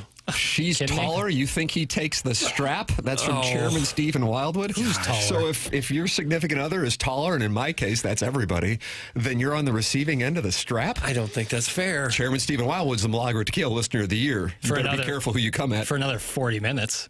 He's about to be dethroned. This is Buck Swope's time. Yeah. Caller Stephen Wildwood was not in the running for this year because he can't repeat? Oh, he didn't win one of the months. Oh, so he could have repeated. He had a bad year? I don't think he had a bad year. He just didn't have an outstanding month. But he's an outstanding listener. He's the reigning listener of the year. Interesting. Good caller. You got some good mic drop. Yeah, wonderful mic drops. outstanding. All right, that's coming up in the 10 o'clock hour. The 10 o'clock hour is presented by Mung and Est here on TMA. Then we got the Design, Air, Heating, and Cooling email today. Compete the morning after at InsideSTL.com. We are giving away 6 sets of Cardinal tickets to the bobblehead pack for 2025. That includes a Sunday afternoon game against the New York Yankees. You can find out more at cardinals.com/holiday or just email in and win the Design, Air, Heating, and Cooling email today coming up at 10:45. This is TMA, presented to you by Brown and Crouppen on 101 ESPN and the TMA STL YouTube channel.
Hard not to be stressed out this time of year. A lot going on this holiday season. You're stressed out. How about a massage? Even better, give your friend or loved one the gift of some me time. With a Massage Envy gift card, they can use that for a massage, a facial, or a stretch session. And when you buy $150 in gift cards, you will get a free $40 promo card that you can keep for yourself. You're stressed out from all the shopping. Make it easy. Keep it simple. Give them something they want and something they can use, like me time with Massage Envy, the gift card. $150, you get a $40 promo card for yourself or add it to someone else's gift. It's real simple. People want to relax. They want a massage. You can give them that gift of me time this time of year. Massage Envy, where better begins. This offer is good in location only, not available online. Everybody loves a good massage. Give the gift of me time this holiday season. Terms apply. See franchise location for details.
This is Action Jackson with a Sports Center update brought to you by Saliga Heating and Cooling. In the other NBA Cup quarterfinal game, the Rockets defeat the Warriors 91-90 behind a 28-point effort by Alperen Şengün. They will be facing the Oklahoma City Thunder in Vegas on Saturday for the semifinals of the NBA Cup. That was another Sports Center update brought to you by Saliga Heating and Cooling, an independent American Standard heating and air conditioning dealer.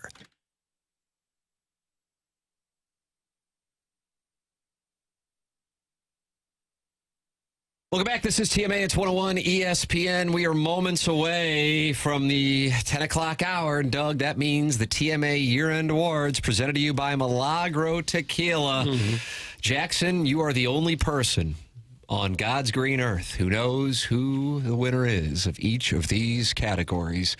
But within the next 60 minutes, millions upon millions will know who the Milagro Tequila Listener of the Year is, who the Milagro Tequila Texter of the Year is, who the Milagro Tequila Caller of the Year is, the Drop of the Year, the Rookie of the Year. All of these awards, Doug. Everybody's gussied up in tuxes. I wear tails. I'm a veiled prophet guy, always have been. Yeah. So that's going to be the 10 o'clock hour. This is going to be special. This is fun. Is there a press release? Did you put out? Will there be coverage, comments afterwards? It does kind of feel like the Golden Globes a little bit. You know, people on the Ricky Gervais. Yeah, Nikki Glaser going to be Nikki Glaser, friend of the show. Yeah, really, that's super awesome. I mean, hosting the Golden Globes, that's a major. I think her appearance on TMA helped. I would imagine a launching pad. Sure, imagine she would acknowledge that. Mm-hmm. Jackson, you have people hacking into your account trying to get the names of these people before we're ready to announce it, just because they're so excited. No, I have installed some really. I did this on like an air-gapped computer that only has access to my personal wireless internet. Did you say air-gap computer? Yeah. What's that? Oh, yeah. You don't watch nearly enough heist movies.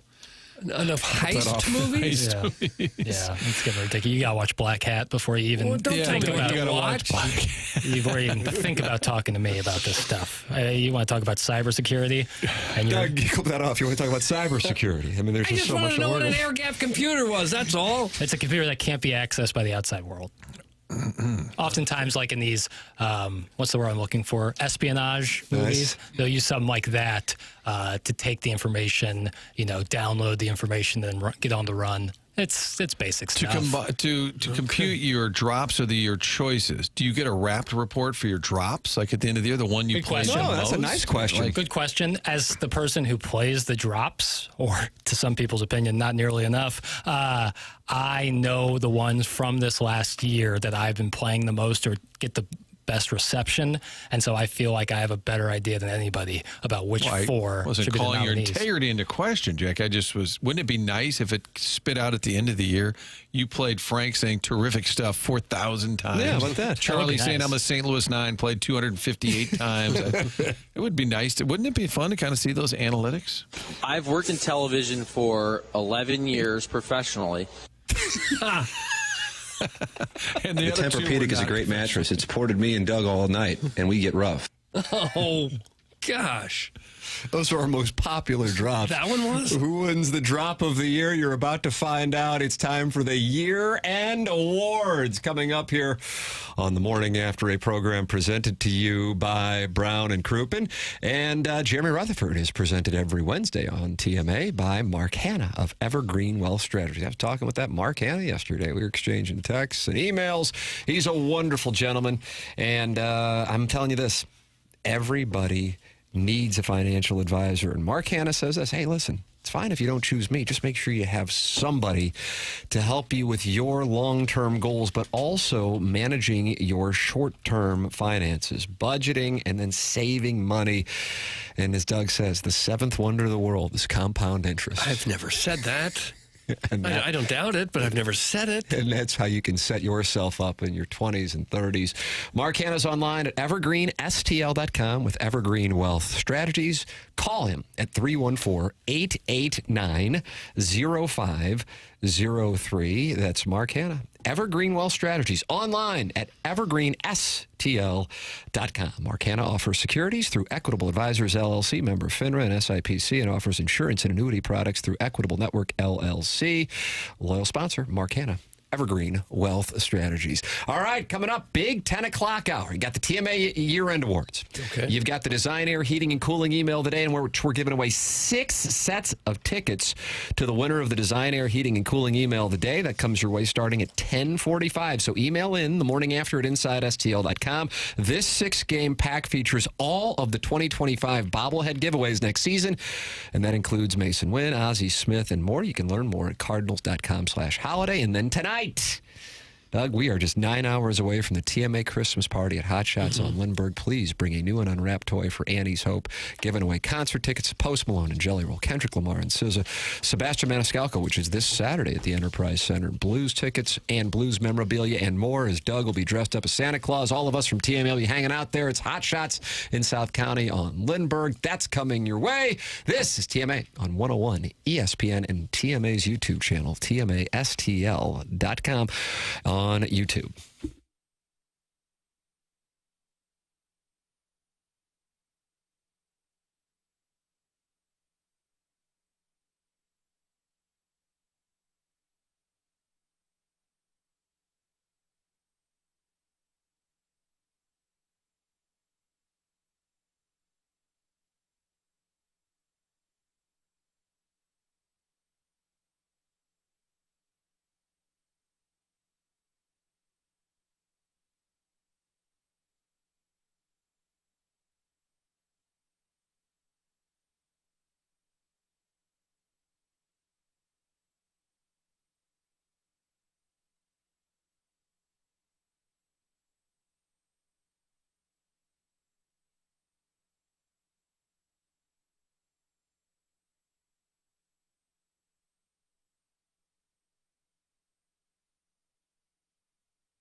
Doug, is this awards music? Pretty dramatic music. The Oscars theme. Oh, is it? This is it. Okay. All of the late nights, all of the early mornings, all of the texts, the phone calls, the emails, all of the posts on TMA social media platforms. It all comes down to this. Ladies and gentlemen, welcome to the TMA Year-End Awards, an event so important that Martin had to leave for his own board. Right. He wasn't that impressed with it, apparently. But Chairman Kurt, the 2022 TMA Milagro Tequila Listener of the Year is here in his stead. Do you mind that? In his stead? I don't like it. I can't believe that was 2 years ago at this point. How has your life changed since winning that award 2 years ago? I say this not joking at all, but it kind of was a step towards finding myself being a part of the show. And that, I mean, life has improved exponentially since my career changes. It has? Yeah, absolutely, Doug. And I'm not joking at all. He's a general manager of Soundstar. How has it improved? I mean, just a matter of 4 years ago, I'm tying shoes, I'm wiping noses, I'm an elementary school teacher. Yeah. Get out of that. That's an important job, though. Important, yes. Fulfilling for me, not so much. Okay, because you don't like kids. Yeah, That's and then I Jackson. spend a couple years slanging brisket, and then now I get to get up. I see you and, well, mostly Tim, but I see you and Martin. Son of a so-and-so. And I've learned a lot from Jackson. I love being here. Sound Story's a great thing. It propelled my life to levels I didn't know I could How about get that? to. Somebody's life is about to change in this Munganess St. Louis Acura, Munganess Wow. Burkhardt, Alton Toyota, 10 o'clock hour. I had no idea. Yeah. Jackson, you sent out the nominees for these many awards yesterday afternoon. My family gathered around the hearth, and we went over some of the tape of the different channels you prepared on YouTube. Of course, these were password protected to review the work of the various candidates. And after 9 excruciating hours, 9.5 excruciating hours, I submitted my ballot. Doug, you spent, would you say 8 hours? 9 seconds. Yeah. Just went down the list. They seem so obvious to me because some of these people turned in such stellar seasons. Such a resume. Jackson, you did wonderful work assembling the nominees in the Papal Conclave. And as far as the order in which we hand out these awards, I would imagine the Milagro Tequila Listener of the Year, of course, is last. At least that's what they do at the AVNs. They always do the Performer of the Year last. So how are we handling our first award? The first award, I feel like this is the right thing to do. This award is brought to us by our friends over at 100 West Dental. Dr. Brandon Pryor, and a lot of our male listeners are attracted to him. He's a big Tennessee fan. Jackson doesn't like Tennessee, but he likes 100 West Dental and Dr. Brandon Pryor. He's online at 100westdental.com, and you give my name, and you get $1,000 off Invisalign at 100westdental.com, and you can schedule your appointment online, never pick up the phone. How glorious is that? 100 West Dental. Yeah. And what is he sponsoring? Rookie of the Year. The Rookie of the Year. Little bed here. So I'll read off the nominee. There's more. You hear the music? Yeah. This is like produced. I didn't know it was going to be this dramatic. So our nominees for Rookie of the Year, Thanks, Dad.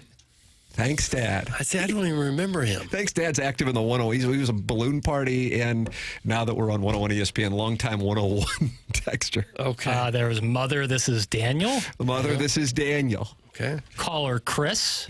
Caller Chris emerged late in the campaign. Right. You know, you have to wonder if Caller Chris would have emerged, say, in June. Would this have been his time? Is it too late for Caller Chris to emerge? Kind of like Lenora Sellers. If he would have had his November and September, is he at the Downtown Athletic Club? This is the same reason why you release movies close to Oscar season. You want it to freshen people's minds. My Cousin Vinny. Yeah. And Bob Wagon. Bob Wagon. Or 5 nominees. Martin, I think it was off air, goes, hey, is something wrong with this Bob Wagon guy? Kind of like wedding tackle. He seems like he might have a problem. I said, I think he's nominated for Listener of the Year or something. Oh, is he really? Rookie, yeah. Rookie there. Hell, I don't know. Doug, I only spent 9 hours on this yesterday. 9 hours. Bob Wagon gets nominated by his brother Chuck. Our winner is. Oh, hold on. Is there like a drum roll? What's going on? It sounds like I don't Dances with know. Wolves. Kevin Costner's frolicking with a rabid dog. And the winner Is there a drum roll? What do we got? Caller Chris. Caller Chris. Caller Chris is the Rookie of the Year. Buck Swope is not going to like this. I mean, isn't he called in twice? You could say 3 or 4. You could say recency bias is a thing, but you can't deny Well, what I mean, this guy's hey, done. we voted on it. Yeah, I mean, that's the people decided, the committee decided, and it's Caller Chris for Rookie of the Year presented by 100 West Dental. How many people, congratulations, Caller Chris. How many people voted on this? The five? 5 of us? All right. 5 wonderful Americans. And Chris is the guy who calls in with baseball suggestions. Correct. Right, okay. And just to add, how many of those nominees would Martin have been familiar with? 0. Well, he's heard Chris. He was around for Chris. It's not too hard to suss out. Because if you get Martin's vote, Doug, you only need 2 more votes, and you've got yourself a year-end award, and they are not happy at the YouTube chat about caller Chris. Jackson's drop on her. Boo! What a sham! Hey. Cucky the Dwarf says, who? I'm sorry. This is who the people voted for. I mean, you come in saying guys need to hit to the right side for the better part of a decade. I mean, right. It puts you right there. Moving players around, rest Mason Wynn to save his arm. Those are good takes. And then we'll give away another award in this segment, and we'll have 3 more in the next segment, and then the final 2 in the third segment. Is there There's a little map for your 10 o'clock hour. Is there a physical award that they get? No, sir. Oh, sorry. I didn't. Because we used to have little trophies. Yeah, we did. We used to. We do not anymore. Part of it, the reason is I think Jesse Kioski's office has 30 of them from the last 2 years. Yeah, well, it's a sunk cost. People weren't there to pick them up, right? That's correct. And they didn't want them after the care fact. for them. Yeah, that's true. The next award, this is a sought-after award, often discussed. This is Fan Page Member of the Year. This had to be tough for almost everybody outside of Chairman Kurt to vote on. Fan Page Member of the Year. So our nominees are Kevin Miller, Bang Bang Niner Guy, John Cletus Watson. I know Cletus. And John Cusick. Not to be confused with Joan or John. Or John Cusick. Okay. Right. And our winner, Fan Page Member of the Year. Make it 3 times in a row for Kevin Miller. Kevin Miller, Doug. Who else could it possibly have been? Bang Bang. Mm-hmm. When Tommy talks to us about not broadcasting to like 30 people, I think That's is what we're he's doing about. right now. Congratulations. Right. Congratulations to Kevin Miller. That's our Fan Page That's member a of the year. 3-time award winner, Okay. Doug. We've only been he'll 3 be in there to existence. celebrate tonight on your lap. Well, I hope not. You're discouraging. It's a nice award, nice little pickup. Congratulations to Kevin Miller. You have won designer or whatever the hell it is. The rookie Fan Page Member of the Year. Member of the Year. Unsullied by sponsorship. Illinois Recovery Center is a longtime sponsor of this program.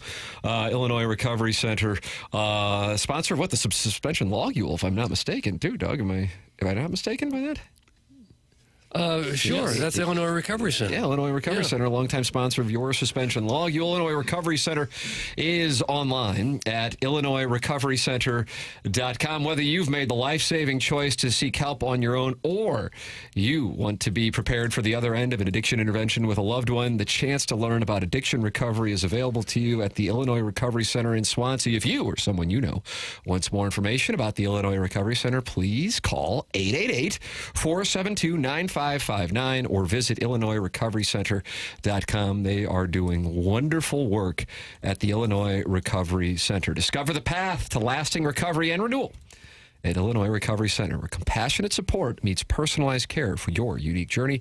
Visit IllinoisRecoveryCenter.com. All right, the TMA year-end awards continue here in the Munganess St. Louis Acura, Munganess Burkhardt Alton Toyota 10 o'clock hour. This is TMA, presented to you by Brown & Crouppen on 101 ESPN.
Is this Road to Perdition? Paul Newman? I just don't know. Paul Newman's last movie.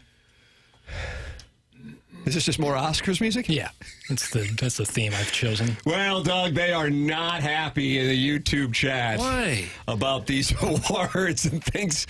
I was looking at it during the commercial break. Somebody says if you service Jackson, you win. That doesn't seem fair. No, I cannot be bought. How does anybody but Kevin Miller win Fan Page Member of the Year? He's a superstar on the there. The voting panel agrees with you. Yeah. Well, I mean, how many members of the voting panel are on the fan page? 4 of the 5. Yeah, but how many members are actually looking? 1 of the 5. Chairman Kerr. So maybe Chairman Kerr should have just been able to unilaterally pick. But no, that's not right. Yeah, but then he would have picked Bang Bang 9. I don't even know if Martin has a Facebook account. Yeah, that doesn't matter. Just blow right through that. It's a sought-after award. I had to cut some awards, but this one I want to keep. All right, ladies and gentlemen, it is our TMA year-end awards, and Jackson is experiencing a lot of criticism. He really is. Again, it's not like I decided who. There was a vote. There was an actual vote. If I send in pics of my wife for Doug, will that help with next year's voting? That's from the 636. It might help with one of the voters, but remember, Doug talked about recency bias. What you do in late December, you might forget about by early December next year. But none of us ever saw the votes being counted, and some secret mail-in ballots came in late from the, like a Dominion West thing here? Coast. Oh, yeah, nonsense. I'm bringing my trophy tonight. That's from the recovering alcoholic from Belleville and Webster Groves, and he won, didn't he? He won last year? He's won something. All right, there you go. I know he's a proud sponsor of Texter of the Year, which is the next award we're giving out. It's EDF Group is the sponsor. The EDF Group presents the Texter of the Year. Now, last year, I know that Arbor Day won Texture of the Year. Mm-hmm. I know that because I would say it over and over throughout the course of 2024. Jackson, who are our nominees? I don't notice we've lost our background music in segment 2 of the year-end awards. The music ran out. Because of the accusations. It sounds like there might be some litigation coming your way from the audience. Who would sue me? This is sort of kangaroo court nonsense. I'm not even gonna retain counsel. No, I wouldn't if I was you. He's gonna defend himself like Matt Damon in Good Will Hunting. Is that I don't right? know the movie. 1997. Did he represent? Oh yeah, I guess he did. Not a great strategy. So nominees for Texter of the Year presented by the EDF. Texter of the Year. The EDF Group. EDF Group presents that. The reigning champion Arbor Day is nominated, as well as Minute Bowl eligible. Minute Bowl eligible is a force. Okay. Brian Henshin, who covers the Colts. Brian Henshin does a great job. He has covered the Anthony Richardson and Joe Flacco story better than anybody in Indianapolis. I don't think he does. I think he does high school. First ballot Hall of Famer. Carlos Spicy Wiener. Wow, this is a jam-packed category. This is a who's who. And then rounding out our nominees is Flip Wilson. Flip Wilson. Okay. Now, how were these nominees determined?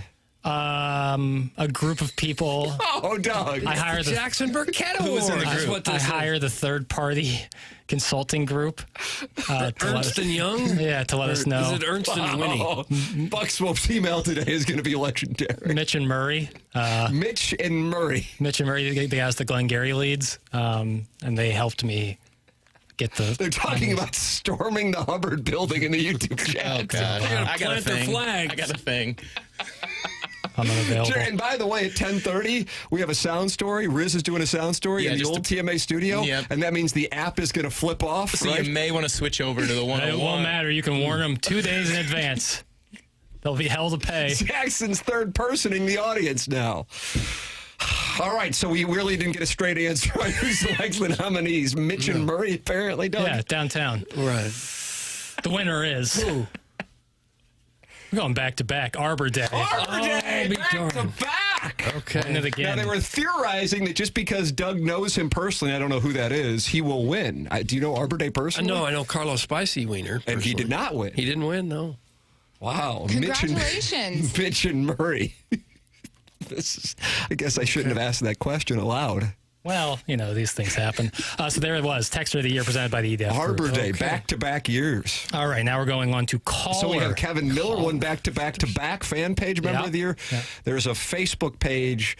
It's called the TMA fan page if you'd like to join it, but there's like 400 people in the queue that are waiting to get through. It's like on the wait list at St. Louis Country Club. Very similar. Same demo. All right, Jackson, what do we got? Caller of the Year. Caller of the Year. Okay. Can't wait to hear the nominee. Now, who determined the nominees? Mitch and Murray. It was a comprehensive payment. It's you again, isn't it? Our nominees. Okay. 2-time nominee, caller Chris. But never won. Has not won. Oh, but won Rookie of the Year. He was nominated. That went to... Caller Chris. Caller Chris. God, somebody get Murray on the phone. Mitch. What a disaster. Steve from Festus. Steve from Festus. Janet, who had just one, or maybe two, but strong calls. She defended St. Louis and really just destroyed Charlotte for their beaches and mountains. They had it coming. Mr. Licks, Stephen Wildwood, and Caller Buzz were all nominees. This was determined by the firm of Mitch and Murray. Yeah, they paid big money for those leads. Yeah. The winner, Mr. Licks. Mr. Licks! Oh, really? Did he win last year? I think he won the first year. Know. I think he won Rookie of the Year in 2022. So a 2-time winner, 2 different categories. Really? It's like winning Sixth Man of the Year and then Most Improved Player like the next year. Wow, well, we have our first lawsuit has been filed. I'll be filing some paperwork with Old Country to examine the results of this election. # Free Perk, # Justice for the Intern. That's from Colts beat writer Brian Henson, who is looking into an investigation on this nominee process. And he's looking into is that Old Country Buffet where he's going to go? I just read what's in the teleprompter. They are booing in the YouTube chat. John Scores, who's the Milagro Tequila Lister of the Month. Was there a world where... How is Adam not even nominated? That's from Jackson's Drop Auditor. Caller Adam. Caller Adam was not. Listen, I get the nominees and I put them out there. Yeah, it definitely wasn't us. It definitely wasn't me forgetting about Caller Adam. It's out of our hands. I actually might return to the fan page this afternoon just to look at what they're saying about. Was there a world where this would have gone well for me? No. Okay. No, there isn't. Just want to make sure because when I play this back in my head tonight, I want to just make sure there's no way. You're going to play this back in your head tonight? I played my whole day back. I wouldn't worry about it. It's like reviewing game tape. I'm crushing tape like Gruden. All right. Emailer of the Year will be the final category for this segment. Our nominees. I'm just going to blow right past that. What is this category now? Emailer of the Year. Emailer of the Year. Wow. All right. Buck Swope was nominated. The JV golf coach was nominated. Those two go without saying. Kevin Miller, 2-time nominee. He was nominated. He always would write in about his buddy Bushy. Yeah. That guy was promiscuous in the 80s. He's Uncle Tony. Yeah. Tunnel 12,000 nominated. He's a champion. The Ghost of Gangster Pete's Hat was nominated. And then Shooter McGavin was the final nominee for this segment, for this category. But our winner. Drum roll, Doug. The incomparable Buck Swope. Buck Swope has won the Emailer of the Year. Has he ever won an award before? Thought he might.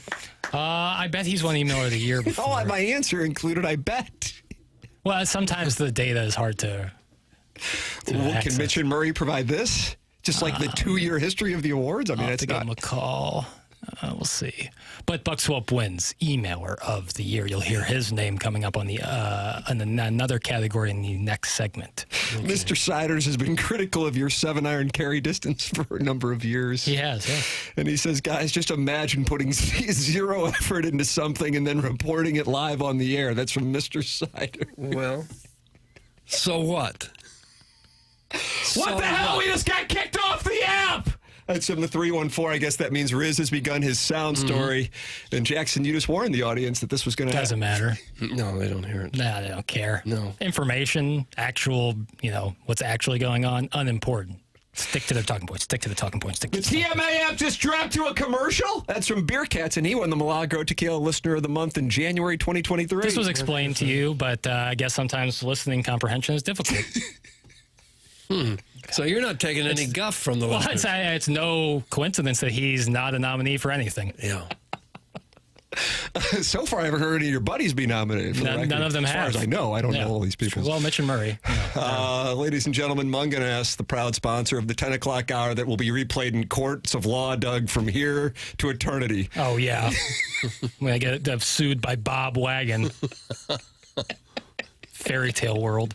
Captain Crunch going to get me next? It's Munganess, St. Louis Acura, Munganess, Burkhardt, Alton Toyota online. It's stlouisacura.com and altontoyota.com.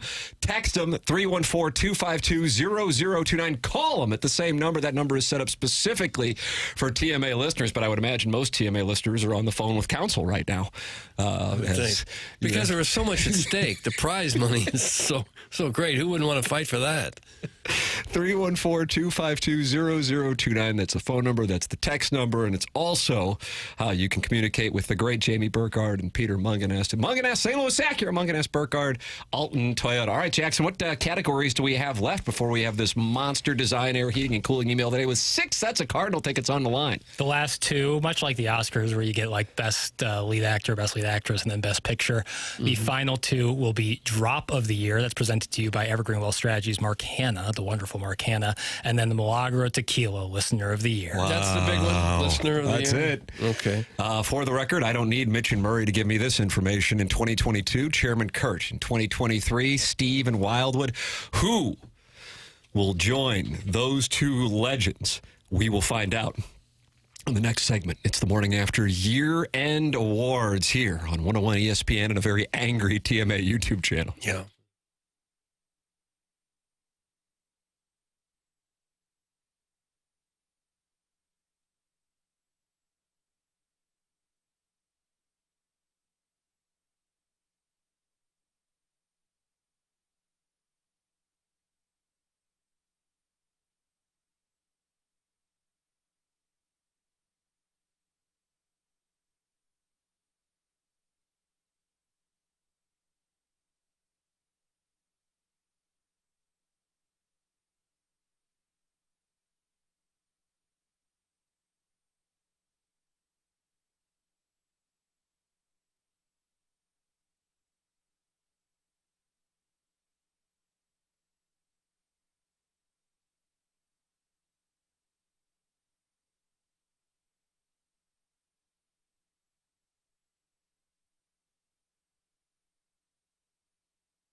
Doug, I don't know how to handle it. They are raging.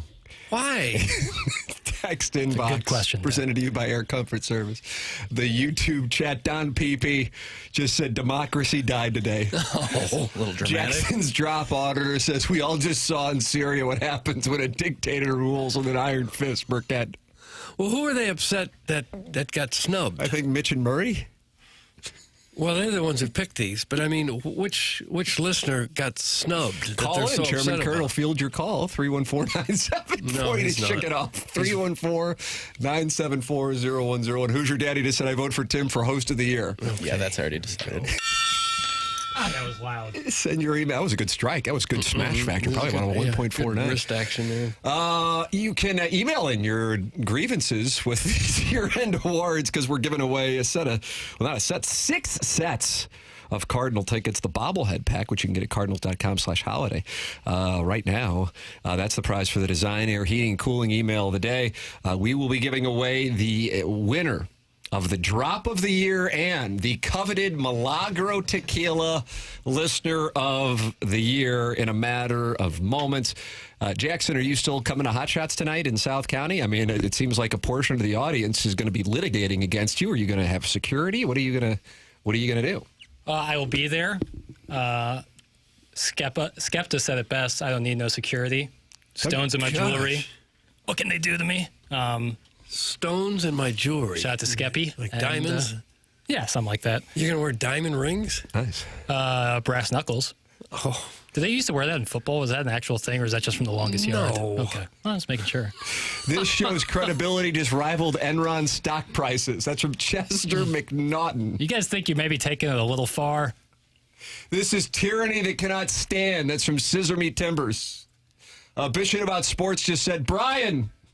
Brian who? I don't know. Dable? He's gone. He gone.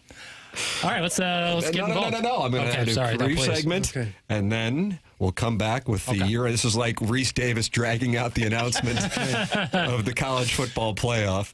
It is coming up. This is TMA 101 ESPN and a very unhappy YouTube channel.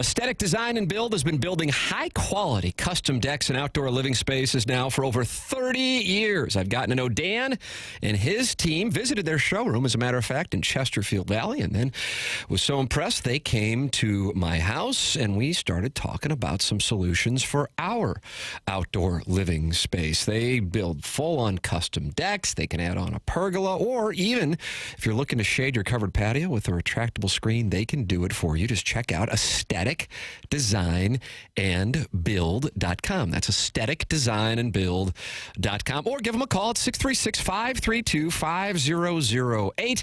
They truly are a design company that can think outside the box and offer unique solutions and designs for your outdoor living projects. Ready to take your outdoor space to the next level? Dan and his team at Aesthetic Design and Build have you covered. Call them at 636-532-5008 or visit them online at aestheticdesignandbuild.com and let them know I sent you their way.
This is Action Jackson with the Sports Center update, driven by Johnny Londoff Chevrolet and Johnny Londoff Autoplex. Blues back in action tonight, taking on the San Jose Sharks right here on 101 ESPN. Pregame at 6 p.m., puck drop at 7 p.m.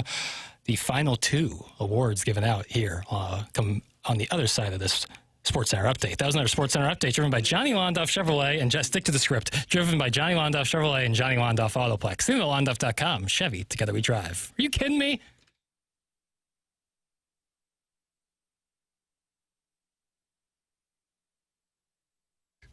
Doug, this is it. We've all been waiting for. The Milagro Tequila Listener of the Year is about to be crowned. The nominees, in this case, were not done by a committee, including Gary Pinkel and Chris Alt and Ward Manuel.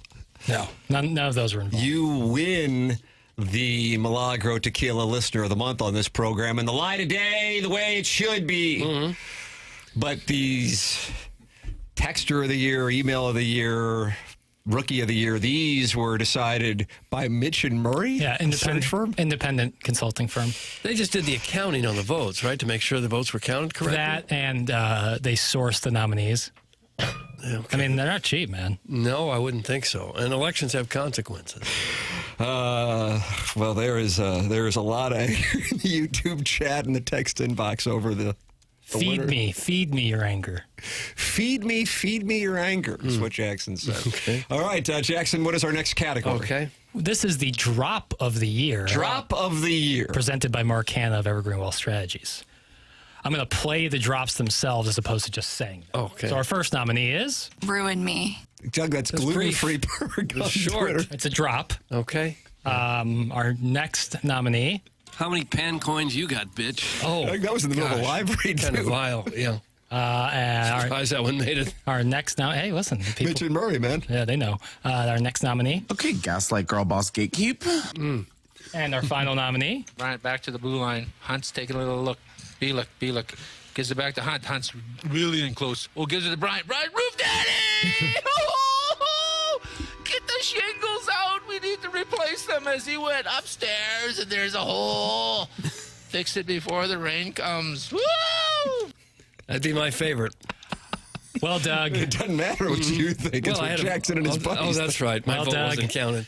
Get ready to smile ear to ear because our Drop of the Year presented by Mark Hanna of Evergreen Wealth Strategies is... Bryant back to the blue line. Hunt's taking a little look. B-look. Gives it back to Hunt. Hunt's really in close. Oh, gives it to Bryant. Bryant, roof daddy!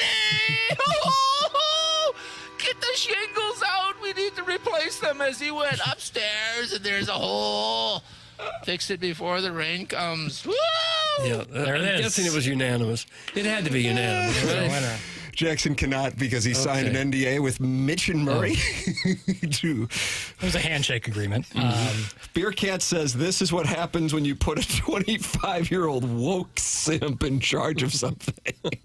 God almighty. Yeah, well, what are you going to do?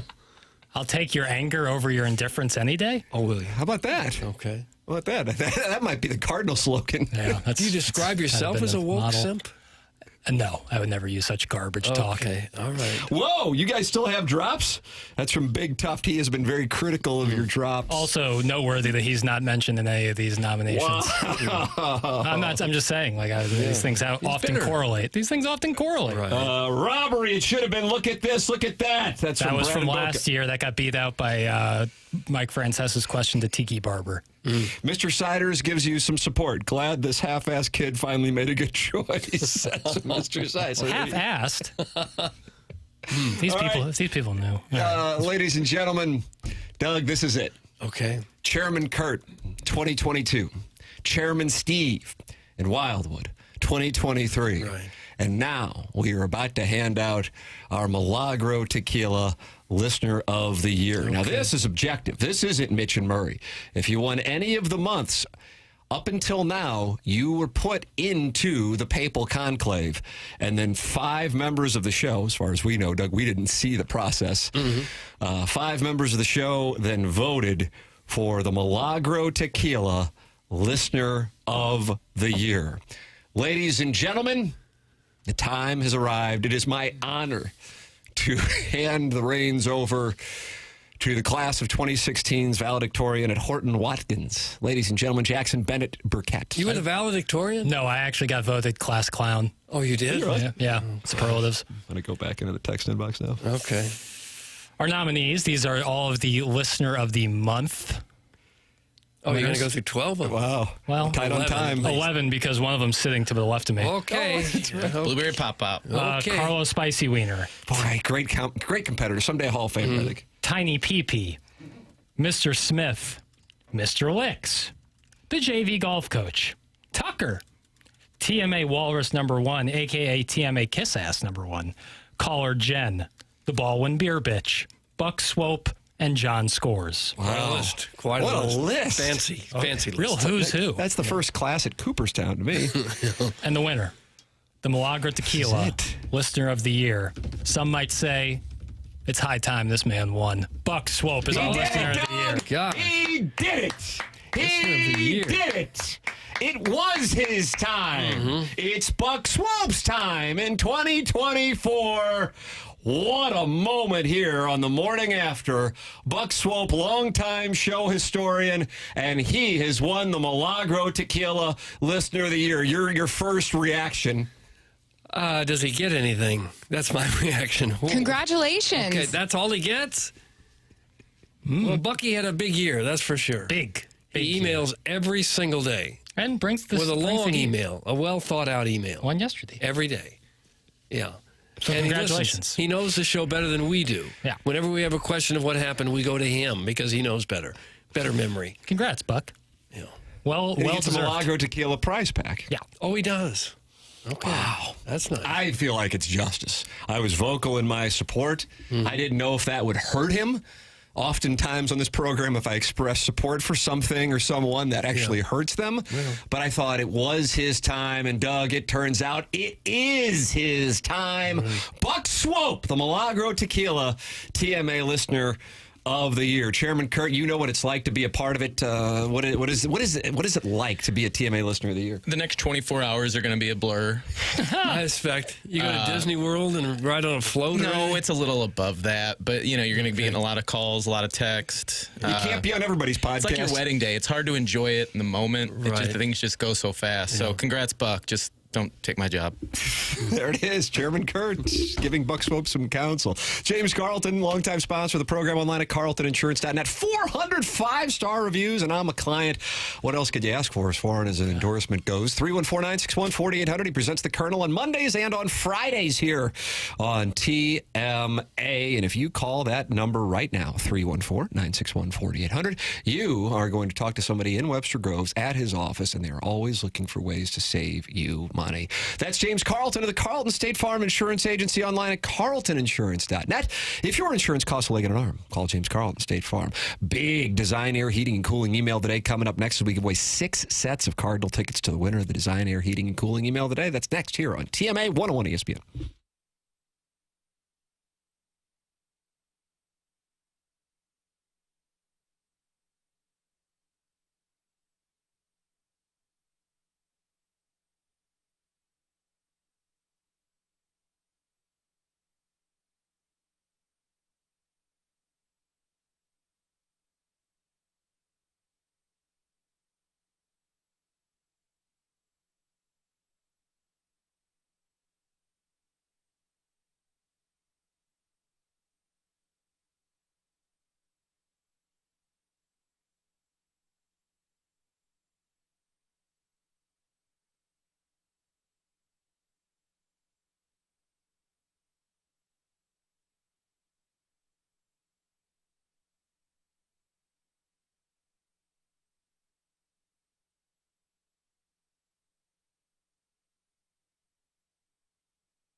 Well, Doug, you're right. It is still settling in for us all here as we just did the Milagro Tequila year-end awards. And you're right.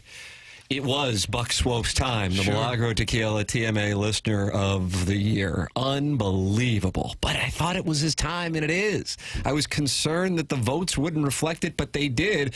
My compliments to Jackson. I think for the most part, you're getting nothing but support. I made the mistake in the break of looking at both the text line and the YouTube chat. I'll take any man's self-esteem right down to the cellar, so my mistake there. The only thing I see is at the very top, sent in 3 seconds ago, Virgin, you suck so bad your radio career mirrors the path of a nosediving airplane. Oh. So that's from the Warson Woods Wacko. Come on.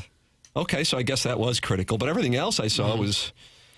Anybody who's listening right now on 101 ESPN would know that doing Morning Drive on 101 ESPN is the opposite of a nosedive. Oh, wow. Oh, be darned. I mean, I hate to dunk on you. I hate to dunk on you, but you just did. Sorry. Ladies and gentlemen, we're giving away 6 sets of Cardinal tickets to the winner of the Design Air Heating and Cooling email of the day. Ladies and gentlemen, it's time. Here it is. Sorry in advance, fellas. With one kid on the vomit comet and coaching another's 5th grade girls CYC practice at the sport for which Jackson taunts the listening audience. That's right, Jackson. You were taunting lacrosse?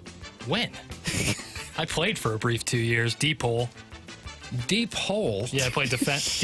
You carry it's like a 6-foot stick. It's crazy. And you call it deep hole? Yeah, I got railroaded in the game against Clayton. So many double entendres here. I'm uncomfortable with it, and I'll have to explain this to my kids. Yeah, that ended my lacrosse career. Doug, deep hole? I never played lacrosse. I don't know what a deep hole is. Play defense, you carry a longer stick. So what's that have to do with a hole? Pole, P-O-L-E. I've been saying hole, and you've been saying Earth pole. to Doug. Flip that off again. I might not be able to make it to the outer rim territory of Deep South County tonight. That's what they're calling this, the outer rim territory of Deep Wentzville South. territories. But just a few tips for the 101 crowd coming out for their first TMA event. Number 1, when you notice most of the attendees are male. Most. Pretty much all. And what police in pursuit may describe as quote-unquote portly, do not be alarmed. You are about to be embraced by a walrus people community sweating out the Provel cheese until their doctor deems it safe to operate. Number 2, if it looks like a homeless man with a sun-stained jacket from the 90s holding a gas station cup full of $5 hooch is wandering the premises, also do not be alarmed. It's simply a nomad from the Northeast who at one point was making cornmeal pancakes by day in cornholing Vito by night, but now runs a 50s-style bed and breakfast / petting zoo while treating the fan page like his version of Siri to help navigate life. Also, he may try to penetrate you, so have the chastity belt on tight. Number 3, if wanting to use Tim later in your dreams, don't be shy, hiding behind a pillar with flowers, thinking you have a shot in hell. A debt must be paid, and that debt is offering up your wife as tribute. Number 4, beware of the 3 to 5 women in attendance by their own free will during the witching hour at 8 o'clock. So this excludes Tim and Martin's wives. Some may be willing to chew up fried tacos and rob and feed the audience, or even fulfill a Deus member dressed like Cam Newton's kink by spitting into his mouth like a trash receptacle. Follow these tips and you may make it through tonight.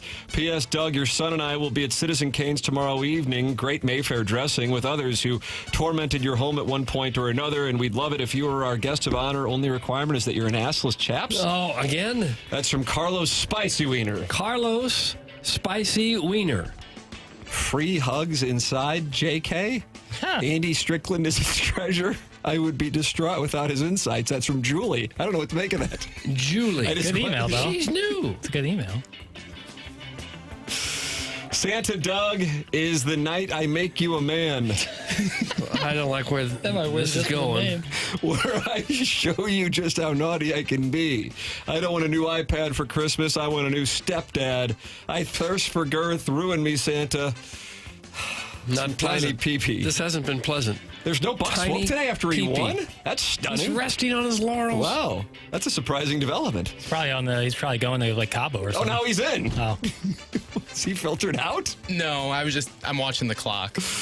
Hey, boys, first-time emailer. I have to say I'm still not sure what your show actually is, but you have converted me into the cult.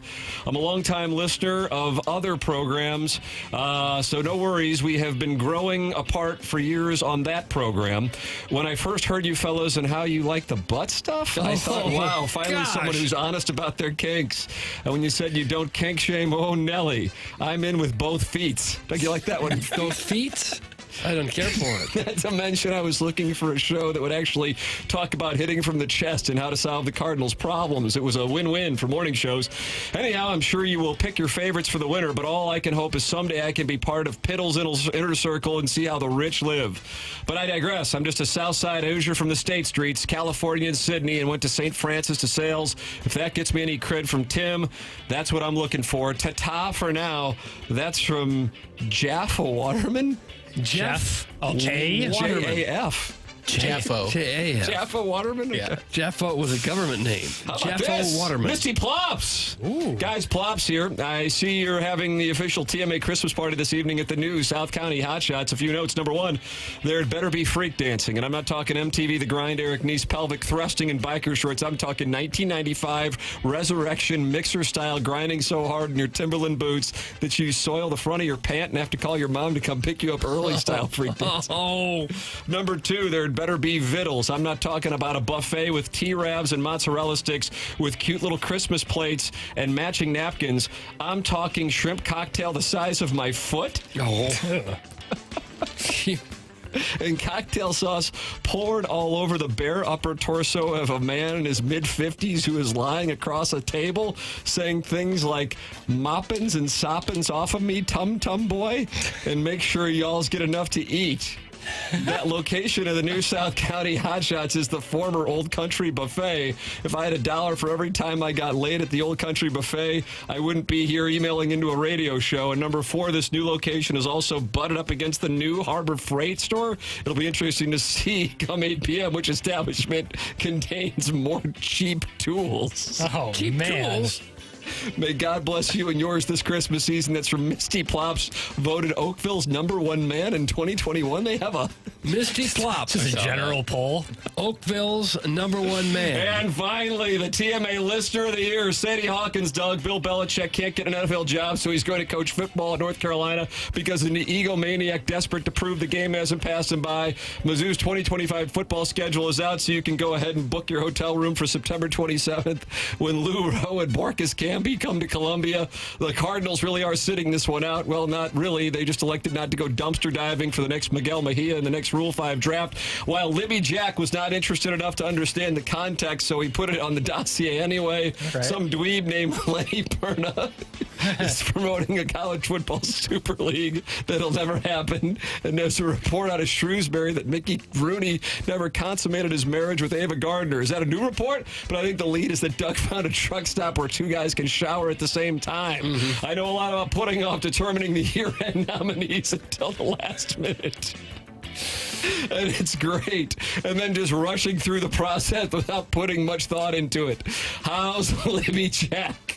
We gonna bring that back? How about that whole deal?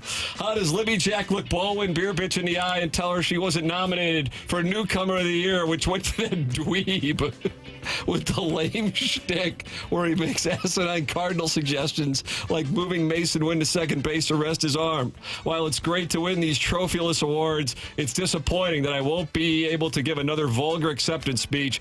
See you at Hot Shots. The late Henry Hill said it best. Saturdays for the wives, Fridays are for the girlfriends, but Thursdays are for the boy whores. Oh. That's Buck Swope. You're a Milagro at Tequila Listener of the Year. Doug, what you got? I'm going to go for the newcomer, Jaff Waterman. Low Sween. Low Sween. Carlos Spicy Waiter is one the Design Air Heating and Cooling email of the day. Brown & Crouppen is the presenting sponsor of this program online at brownandcrouppen.com, and you can call them at 314-222-2222. Ed Herman, Andy Crouppen, and Terry Crouppen, regulars on this program. Presenting sponsor all this year and presenting sponsor all next year. They're local, founded in 1979. Don't you want a local law firm, one that knows how to handle the ins and outs of your case and the local environment? Brown & Crouppen treats their clients and employees like gold. Brown & Crouppen's part of the St. Louis Louis community. They value it. They're involved in many charities, and on top of that, you know you're going to get great service and great results. Strong voice and an advocate for their clients. It's Brown and Crouppen, 314-222-2222, or go to brownandcrouppen.com. Make sure you let them know you heard about them on TMA. The choice of a lawyer is an important decision and should not be based solely on advertising. Past results are no guarantee of future results, and every case is different and must be judged on its own accord. Time for us to go. BK and Ferrari are next. Bye.